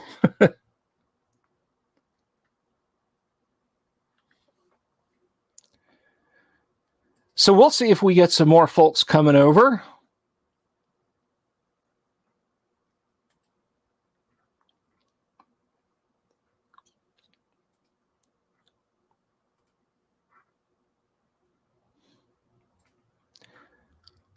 Some folks swinging by.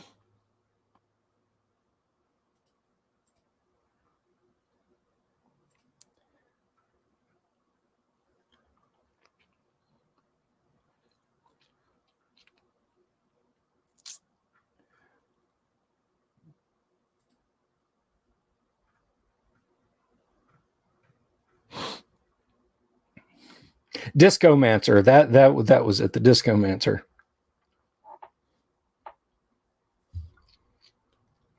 So if you're just stopping in,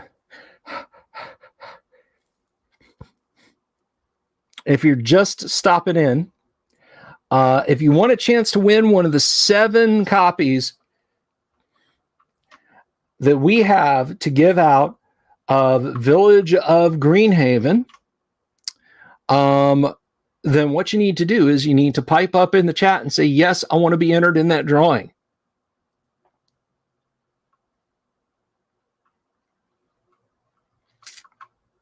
So here's a little interesting tidbit. And I actually sought the stupid thing out because I thought it would have it. It had better art than I remember, or rather, I remember it having better art. But Space Marine was written by FGU, and Space Marine was a tactical war game set in the space opera universe. And it had art by David C. Sutherland III and a cover by Jeff D. And I've owned 2 copies of it. It's not a good game. And the people who wrote it hated each other. So we will never, ever see a reprint of it. Ever, ever, ever, ever, ever will we see another reprint. No, it was actually out well before Games Workshop came along. Although I bet if whoever owns, I actually think FGU may still be around. They would probably sue them. I put Village of Greenhaven between the city of Greyhawk and Divers, right along the edge of the Gnarle Forest. I felt like that was the best for it.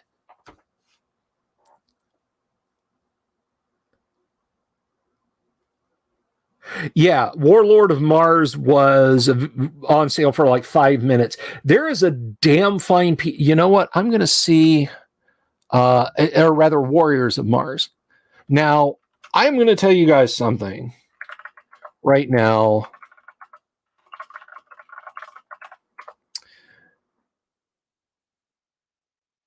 Is this it?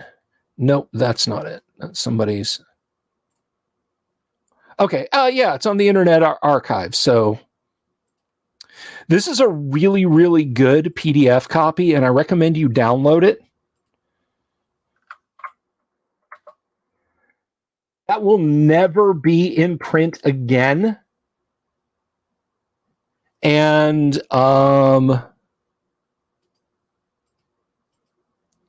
Wizards of the Coast is not losing any money.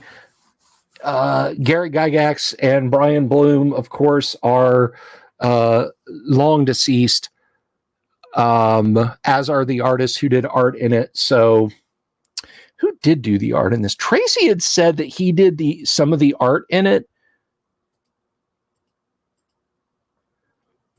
Maybe we should do a deep dive on this one day. It says illustrations by Greg Bell. So maybe Tracy did some for one that ended up not coming out.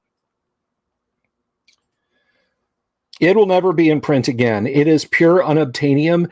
Download a copy, print the cover in cardstock, cut it out, and make your own if you want one to have on your shelf.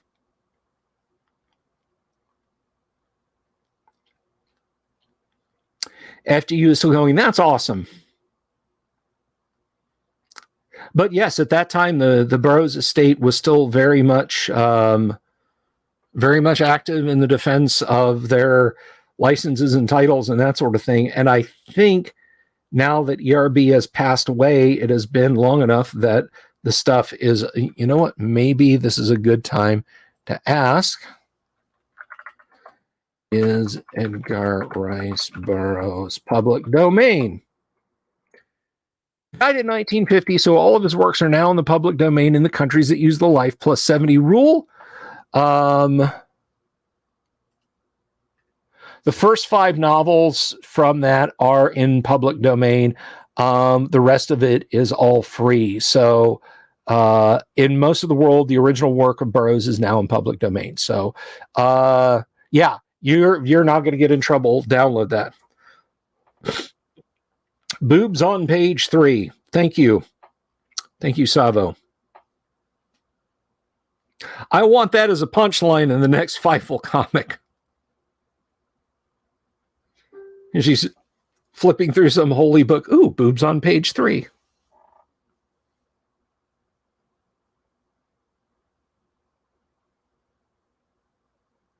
Well, I'm going to pay for it, Don. I mean, it's going to be paid for. It's not free in the sense that, like, you know, it's just free out there. I mean, he's going to give or he's gonna get.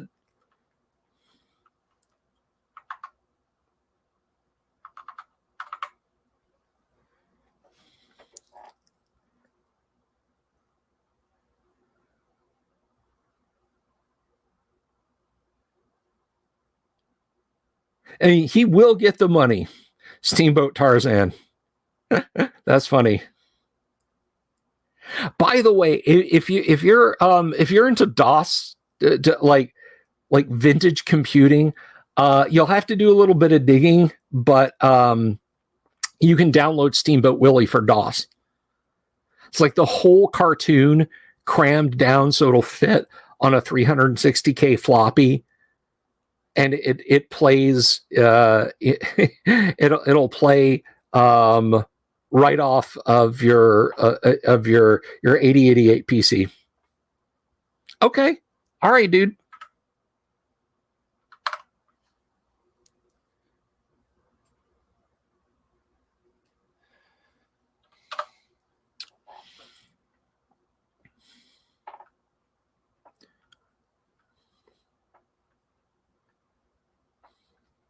I think E.E. Doc Smith mentioned Space Marines in the 1930s.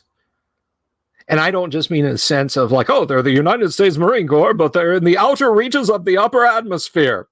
I mean, power spacesuits, like armored spacesuit fighting men.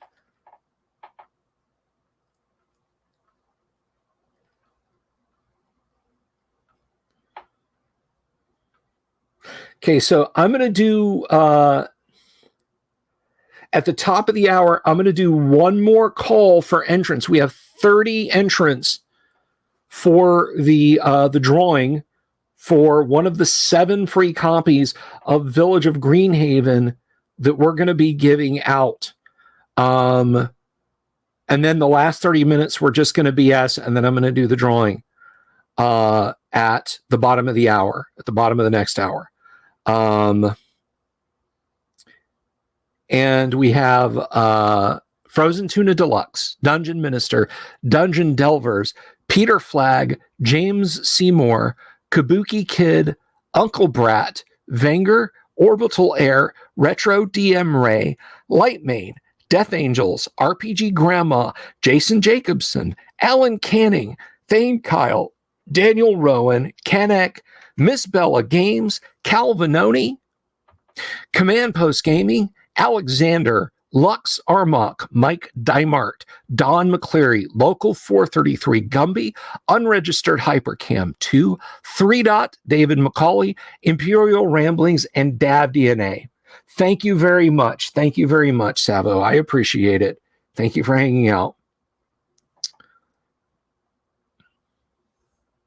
Oh, okay. I didn't realize that it was not him. That collecting, I should have known. There's not a date yet, Alan. I will give the date when I have it. The Great Underground Online Gaming Convention. Mobius, greetings. I hope you are well, my friend. This is a drawing for the fantasy supplement Village of Greenhaven. Village of Greenhaven, it's a PDF. It is very, very cool. It has the Delver endorsement. Or alternately, do download that one. Thank you very much, Mo. But we are going to be drawing. I have 7 copies. 7 copies to give away, and I will give those away at 11:30. Magnus Robot Fighter was pretty awesome. They attempted to reboot it in the 90s. It was the man whose very hands can smash steel. Let's see what the old sub thing is right now.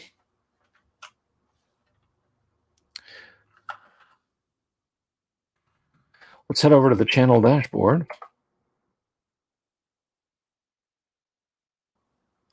Wow, we are at 5,378 subscribers, guys. We have 22 subscribers. 22 subscribers until we hit 5,400. Can we get that many?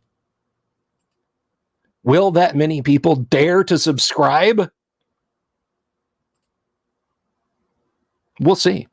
We shall see.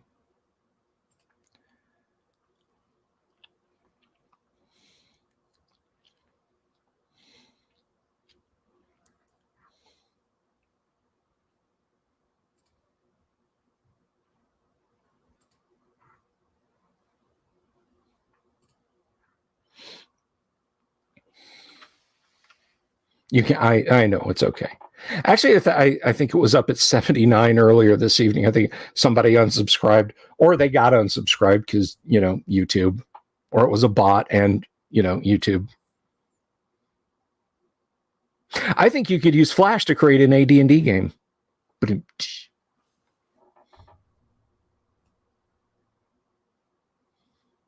you now need to experience Magnus Robot Fighter, and you didn't know it existed 3 minutes ago. You can kind of do Magnus Robot Fighter, probably if you set up some Fallout 4 mods. Just go around punching robots and people in power armor with your bare fists. It would be nice.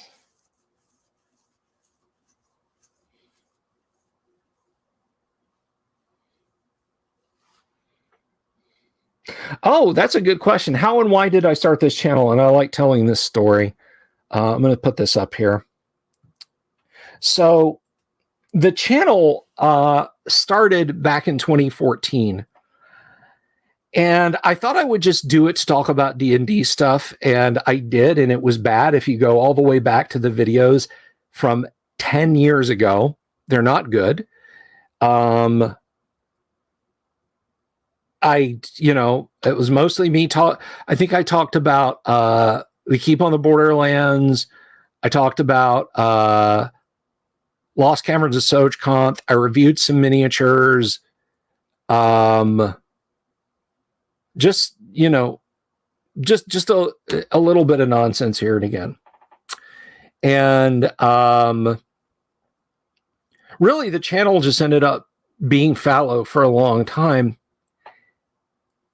And in 2020, when human malware happened, I saw that a lot of people whose, their whole social thing was getting out to play D&D. And there were a lot of people that talked about the fact, I can't go out and see my friends. I can't go hang around with my friends.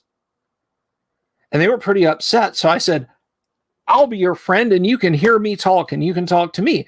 And so I went on YouTube Live. I went on Facebook Live, rather. I watched stuff on YouTube, but it seemed very complex and complicated. And so for about a year and change, I streamed exclusively on Facebook Live. And then I discovered that you can dual stream. You can send a stream to both Facebook and to YouTube. And I said, well, why don't I do it on YouTube as well and see if I can make some money? Well, just literally, just before I did this, YouTube had the adpocalypse, where people who just created channels to just banter like this on live stream, suddenly they had to have X number of viewers and X number of and that sort of thing. So I said, oh, that sucks. Well, I'm streaming to both Facebook and to YouTube. And then one day,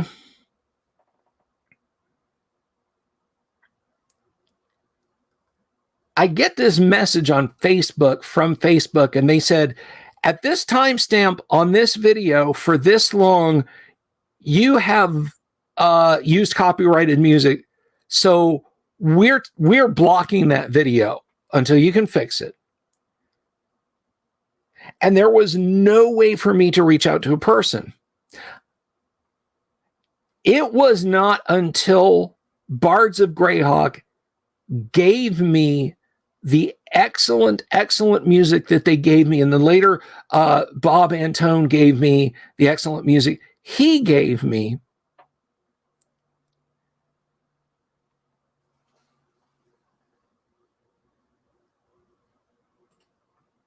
And so it just, I didn't have music on. I never played music. And here's the interesting thing. The video had been from months before, and the timestamp was like almost at the 2-hour mark. I'm marking your questions, guys. It was almost at the 2-hour mark. Peter Flagg, I'm going to ask you real quick.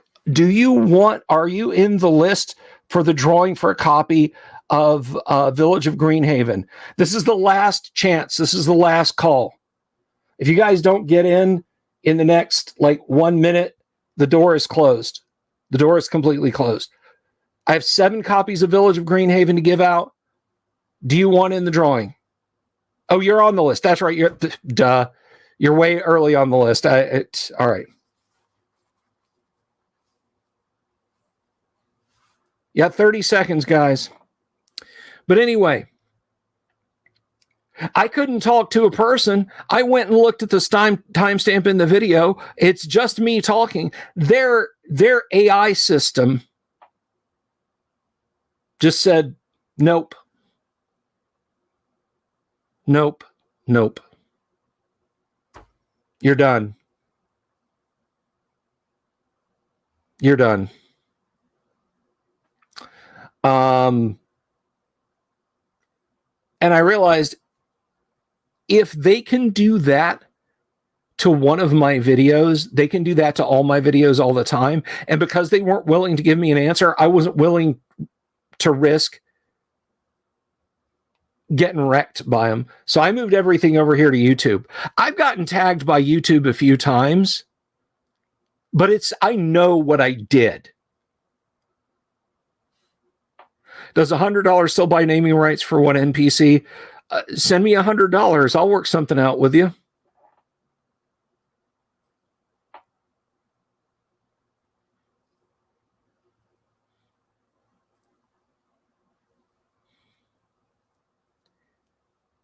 Oh, that's nice. I love that Johnny Quest music, man.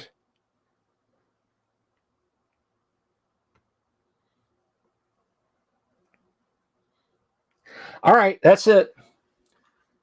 The window is closed. We will roll with 30. Is there a D30 on the die roller? Oh, man, how awesome would that be? How awesome would that be if I could? Let me see.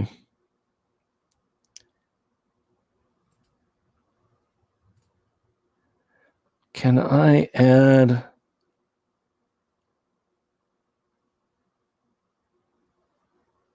drag and drop dice to customize.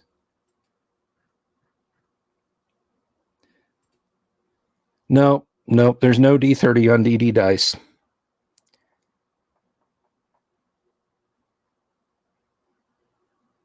So I'll actually have to roll. In my digital dice roller on my what do you call it? My Discord channel.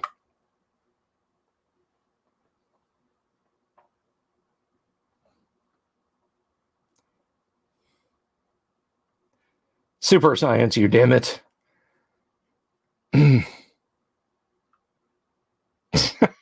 Yeah. No. Good try, James. Good try.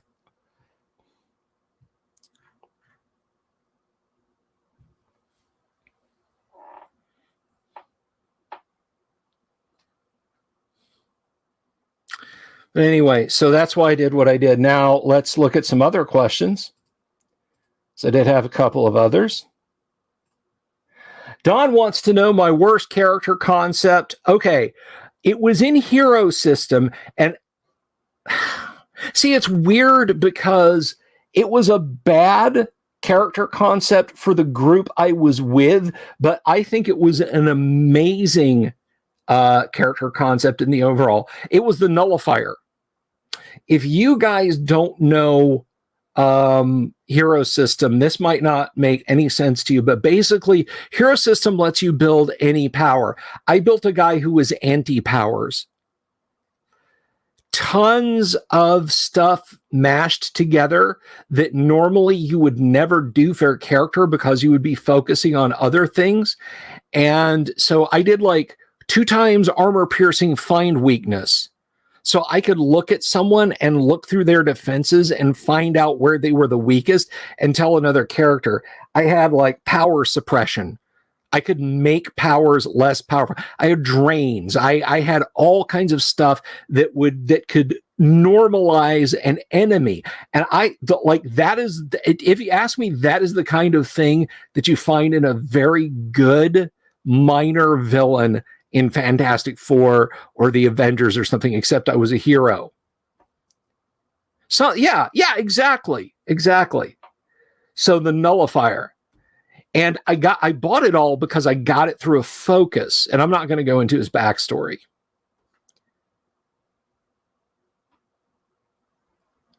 So yeah, I basically would suppress people's powers so the rest of the party could go in and kick their ass.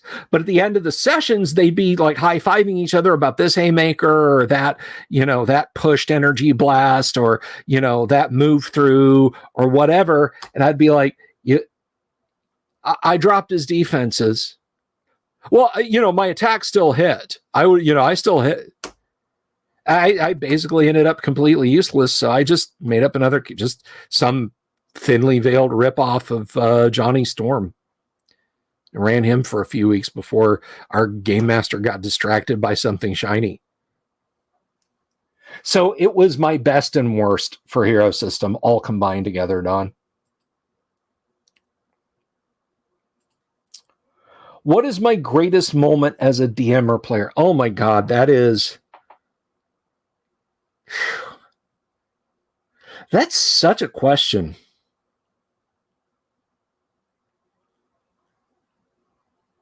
Greatest moment as a player goes back to that same group, and I'm going to tell you guys about this.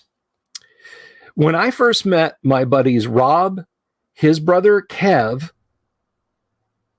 his roommate, Rob's roommate Kevin, and their other roommate Jeff, I really wanted to game with these guys. Rob ran a local comic shop.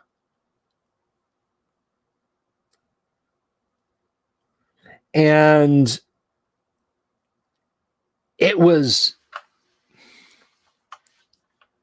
I so wanted to get into a game. They didn't want to play D&D. This is right when I was starting to get back into pen and paper games in a serious way. But the guys never wanted to play D&D because they had gotten their D&D out of their systems in the 70s and 80s. I had played off and on through the 70s and 80s. But they wanted to play their stuff. And finally, knowing that I wanted to play, Rob's brother Kev said, all right, Bill, you seem like a cool guy. We had just met. You seem like a cool guy. I'll run a game set in Middle-earth. Have you ever played Rollmaster? And I said, no, I've never played Rollmaster. So after classes, I was 19, I was in college. After classes, I came over one afternoon at 1 p.m. and sat down with Rob and Kevin to make my young Knight of Gondor. And we spent all afternoon building this guy. Kev starts his game. Rob is playing some barbaric guy from way north in Middle-earth.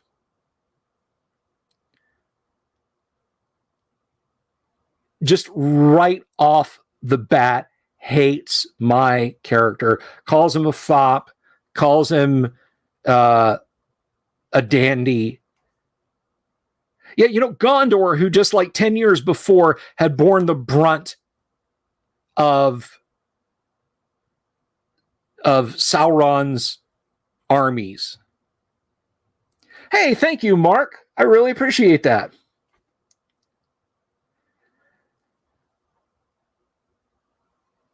So I am basically verbally sparring with him. And I don't know if Rob was fed up. No, he wasn't from Day. He was like from the frozen north. I don't know if Rob was getting fed up or whatever. He says, one more word like that from you, fop, and I will gut you. And my character, again, Gondorian knight, I stand up and draw my sword, and I said, you will not say such to a man of Gondor. And he says, very well. Draws his axe, open-ended crit, and it did gut me by the description of the crit. My character died. My character that I spent hours with Kevin, not with Kev, the game master. He just showed up that night and ran the game with Kevin building. Kev tried to salvage the game.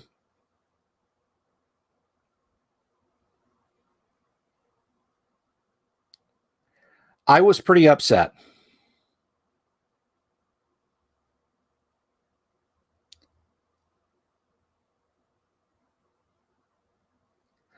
So, that was in 1989. That was the spring of 1989. Fast forward.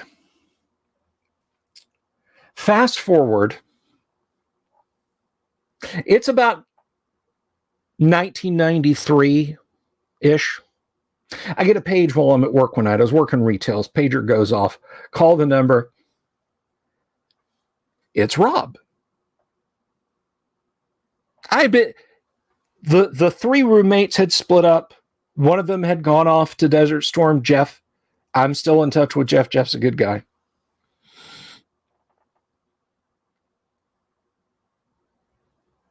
Kevin had moved to the other side of town. Rob had moved to a different side of town. But the nights of gaming with like 15 people in that big apartment that all three of them share, those were things long in the past. Hey, we're gaming tonight. What are you doing? Well, I'm not doing anything. You want to come over and game? Sure. I got no ride. Rob says, no problem. Cool. So he drives, picks me up from work. I go over there. He tells me how they've been playing this game for like 2 years. Oh, and it's set in Middle Earth and blah, blah, blah. And that's, oh, very cool. Very cool. So we get there and Kevin's like, Bill, do you know what you want to run? I ran a thinly veiled copy. He was a Herodrim. This was set far enough in advance of after the War of the Ring that it wasn't a big deal. There was a wizard who was interested in ring magic, and he was summoning up undead and looking for all the lore and that sort of thing, sort of a soi disant Lord of the Ring. Basically, stop the evil wizard. So we're going through his castle, and so basically my dude is like Subutai from Conan. And I say, guys, I have all these skills and silent move and everything. Why don't I stealthily scout ahead? Now, all that's on my mind is just playing and having a good time. And Kevin says, would you come here, Bill? So Kevin takes me aside. We go out like on the patio or something like that. And he says, in a nutshell, I get captured by the evil wizard. The evil wizard says, you will continue on your mission. You will bring your friends to me. At no point will you allow me to come to harm. You will defend me if need be. You will not tell them of this meeting. All right. So I come back to the party. What did you find? Well, I think we can go this way. So we go that way. We go into the room with the evil wizard. Rob's character, again, 2 years running, gives this speech, blah, blah, blah, blah, blah, blah. Kill you. I look at where the miniatures are on the table, because I had minis.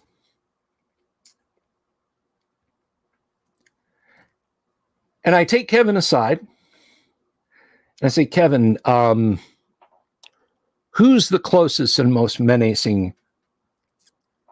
Kevin looks over at the table, comes back. It's Black Bardigan. Okay. We come back, we sit down. Rob says, I draw my sword and stride forward. I said, I have a higher dex than you, Rob. Fine, okay. Kevin, I draw my bow and I shoot at Black Bardigan. Okay, roll it. 66 E puncture. Target is pierced through both cheeks. Foe dies after 12 rounds of agonizing inaction. I shot his character sideways through the head with an arrow. Now, guys, you know as well as I do, I can't make a set of legal dice do stuff. Rob jumps up, throws his pencil onto the table, and points at me and yells, "You did that on purpose.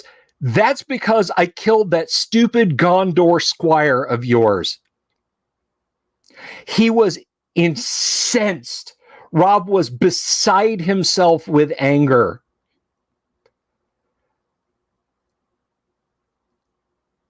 I wasn't even thinking about that. But as soon as he brought that up, I did probably the worst thing I could have done. I start laughing uncontrollably. Oh, David, we're not there yet, buddy. Put your seatbelt back on. This isn't Grandma's driveway. We've got a ways to go. Rob was furious. But there was nothing to be done. Even Rob insisted that there could be no do-overs. No luck rolls, no fate rolls.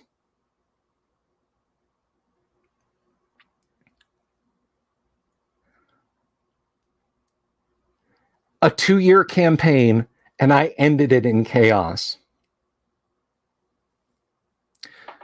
I lived about 20 miles away from where we were gaming. Rob was my ride home that night. Oh, you better believe I got an earful.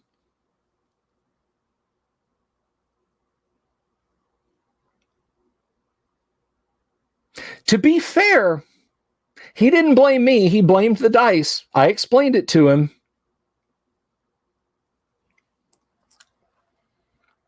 Fast forward to 1999. We've gamed together. We've hung out a lot. Rob has mellowed a bunch. He's married at this point. He's a very chill dude. I'm over at his new place. I'm there with Kevin. Kevin is there. I don't remember if Kevin's wife Jennifer was there, but I'm there with Colleen. My buddy Jason is there. We're all sitting around. We had gamed for a little bit, but it's mostly just drinking Coronas. Remember Coronas in the late 90s? So we're sitting there, and I'm regaling this story, and Rob's laughing and putting stuff in at the beginning and that sort of thing. Now, you need to know something about Kevin Wood. Kevin is a Vulcan when he is sober. He is a Romulan when he has been drinking. And the night of the head piercing, Kevin had had a few. This evening of the Friends reunion, Kevin had had a few. I come to the point. We're all laughing, red face with laughter, chuckling, my sides.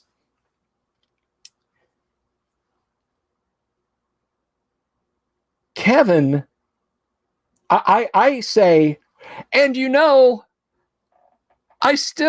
Rob, you gotta believe me, I didn't do that on purpose.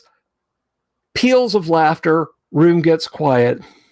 Kevin says over the edge of his beer bottle, "Actually, Bill," and we all knew what was coming, and we all busted out laughing. And once we got under control, he says, "I did that on purpose. You were heartbroken when your character died. And I knew that someday I'd have the opportunity to get revenge. It didn't just screw up your gaming night, it screwed up mine as well. You're welcome."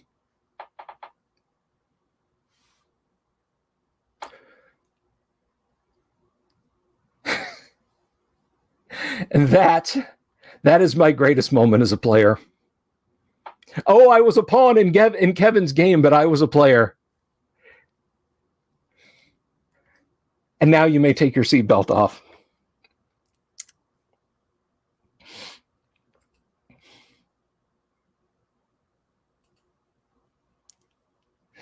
And now you know the rest of the story. One day I'm going to have Kevin on as a guest again, and you guys can meet the man.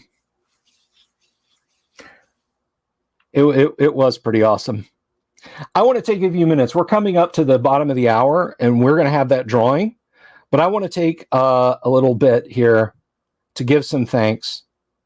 Full Romulan, Grandma. Absolute Romulan. I want to take a minute. I want to thank these in the order. Hopefully, this is the order they came in. Thank you to Uncle Brat. Thank you very much for the happy birthday. Collecting Chaos. Thank you so much. Robert Phillips. I do run the tightest dungeon in Florida. I like to think I do. One free Owlbear mini consolation roll for the losers. Perhaps not. Michael Dale with the big 100. Thank you very much, Michael. I appreciate that.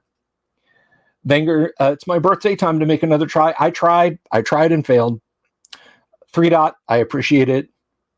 Uncle Brat catching me on the other end with that 50. Thank you so much. Local Gumby, I hope you guys out there enjoy your memberships.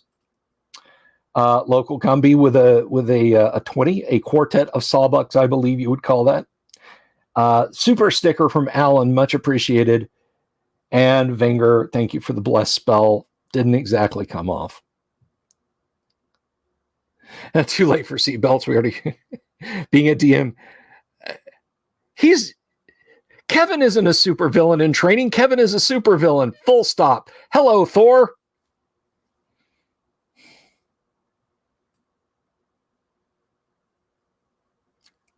Dungeon Master, I don't drink beer at all. Yeah, no, you just belt back that Sacramento wine. I'm just kidding you, brother. Father, excuse me. So thank you all, everyone. So here we go, guys. Here we go. We are at the bottom of the hour, and it's time for the reroll. We're going to do this. We have 30. I don't have a graphical D30 I can roll for you guys. Hey, maybe, you know what? Let me try something here. Let me see if I can get this to work. Let's see.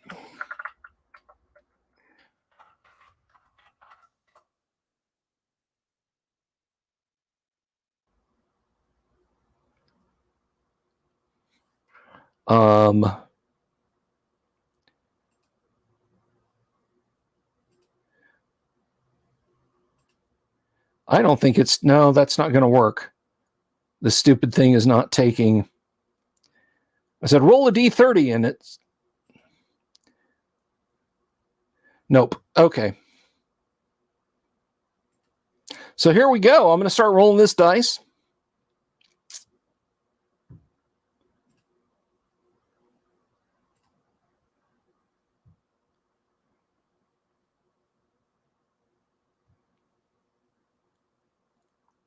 A D10 plus a D6. I don't even know how. All right, here we go.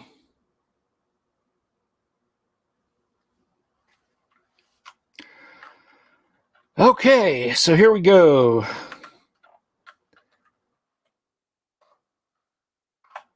And our first copy of The Village of Greenhaven.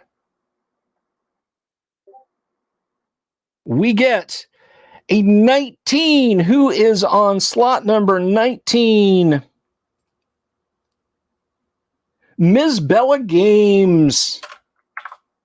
Ms. Bella Games has got that 19. So the first one goes to Miss Bella Games. That's 6 chances to win, guys.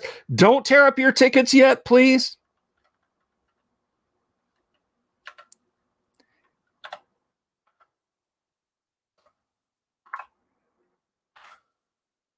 Here we go, guys.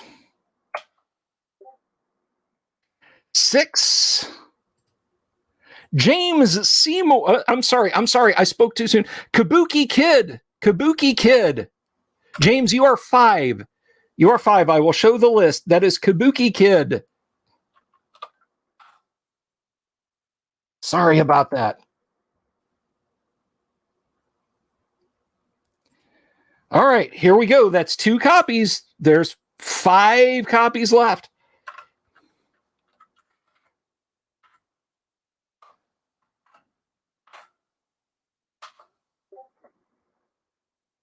$14. Jason Jacobson.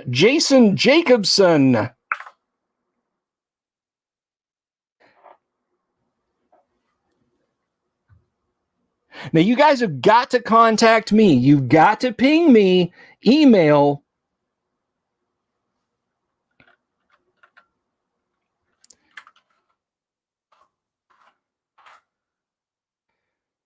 All right, so that's 3. We've still got 4 chances left, guys. 4 chances. But now there's 36, so you've got a better chance because I will re-roll. Kabuki, it is down there, bsylvia@gmail.com. Your odds are getting better. Oh, hey, I rolled a 5. I'm not kidding. I did roll a 5. So James Seymour, you have a copy. So we got 1, 2, 3, 4. So there's 3 copies. 3 copies of Village of Greenhaven left to go. 3 copies.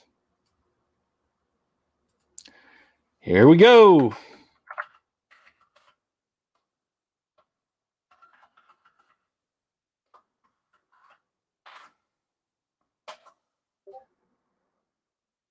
Frozen Tuna Deluxe, our first guy to respond. Frozen Tuna Deluxe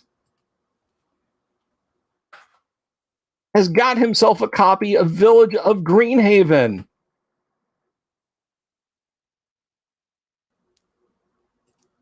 Now, again, guys, if you don't get one of these, please, by all means, it's only $2. It's only $2. It's worth picking up.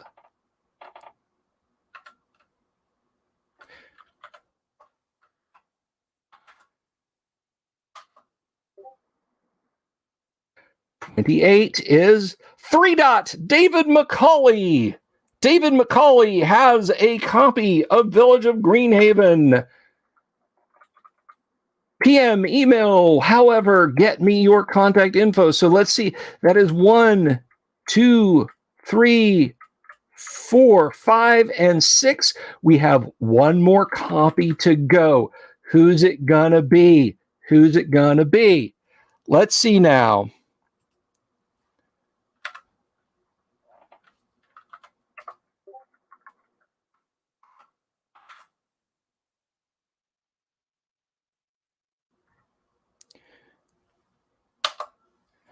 And the last one.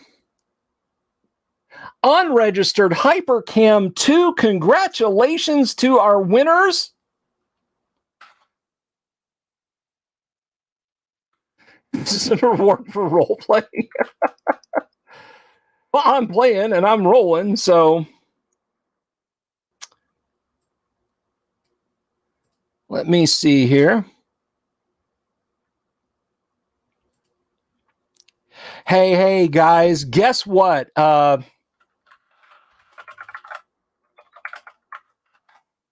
So you didn't win a copy of Village of Greenhaven. No, it's okay. That's very cool. If you didn't win a copy of Village of Greenhaven, guess what? Don over at Hellabard Games, our show sponsor, is giving out a code for a complimentary copy of the was it SA1, Don? Is it SA1 or SA2 that you have coded Temple of the Sun? But if you did not get a Village of Greenhaven, you can get a PDF of Temple of the Sun. So guys, if you signed up for the contest and you don't already have Temple of the Sun, send me your info anyway, and I will get you a free code. Well, Don will get you a free code. So everybody wins tonight. As long as you were signed up for the contest, everybody wins. Kabuki shot me an email. That's fine.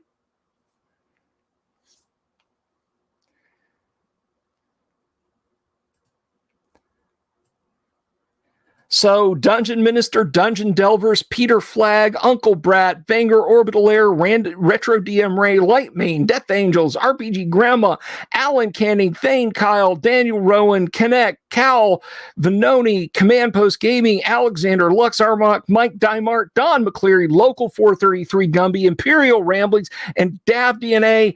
Guess what? You guys have got something coming too. So, big thanks. Big thanks to Don from Hellebard for that.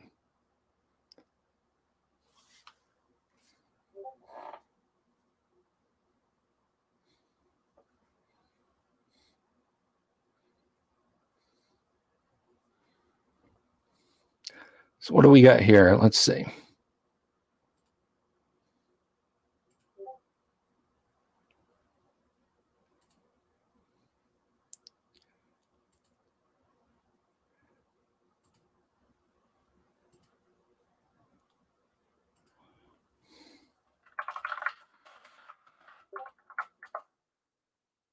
All right, so I got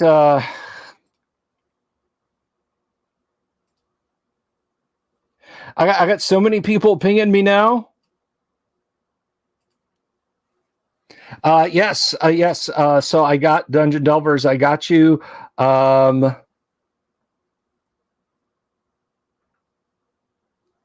Yes, Miss Bella Games. You got you got a Village of Greenhaven. So send me your contact info, and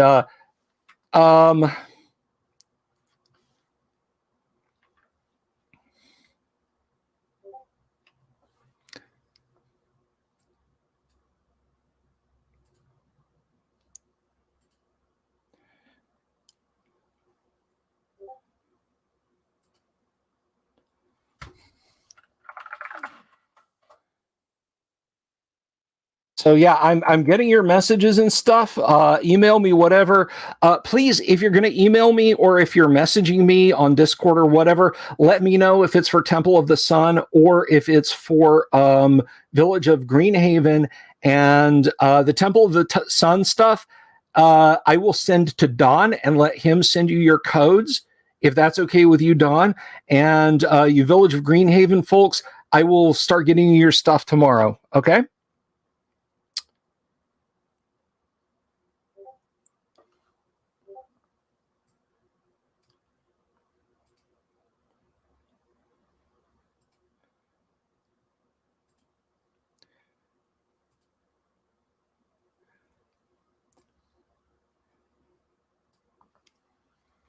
Thank you very much, Kabuki. And the final time I'm going to mention this, with your lunch, you'll win lunch with Justin L. Let me see. YouTube in the studio. Yeah, we're at 5378, guys. 5378. So I want to thank everybody for hanging out with me tonight. Thank you, everyone, for the supers, for the awesome chat. I wish I could sit here for the rest of the night and just yammer at you guys. But it's been a lot of fun.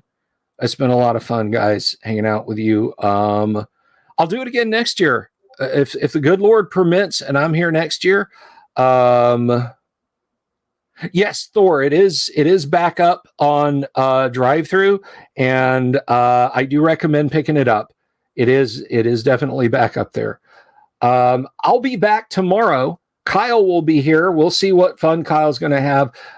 Thursday, Thane Kyle will be here. Different person, different people. And then Friday, we're going to play some Gamma World. I don't know. I don't know, Thor. You know, we'll have to see. We'll have to see. But anyway, thank you, everybody. It has been a lot of fun tonight. Keep messaging me. Keep emailing me. Don't think just because the stream's over that I'm not going to get it or whatever. But thank you all very, very much. And I'll definitely see you guys tomorrow night. But until then, I will caution you, please do keep your eyes peeled for them owl bears. Good night. Have you seen my owl bear?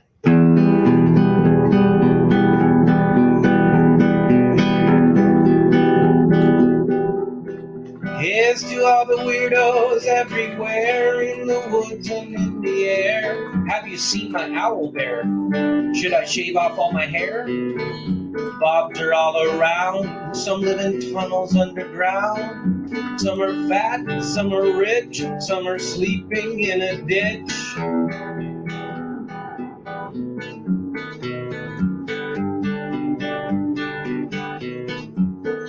Can you ride a crooked horse without a saddle way off course? Naked as a toad, all the way to Smoky Joe's. Have you seen the little creep driving fast in his little green Jeep? He smells like fish and brandy, but his rotten teeth look dandy. Take me to the show, I don't care if fast or slow. From action flicks to dancing dicks, just take me to the show.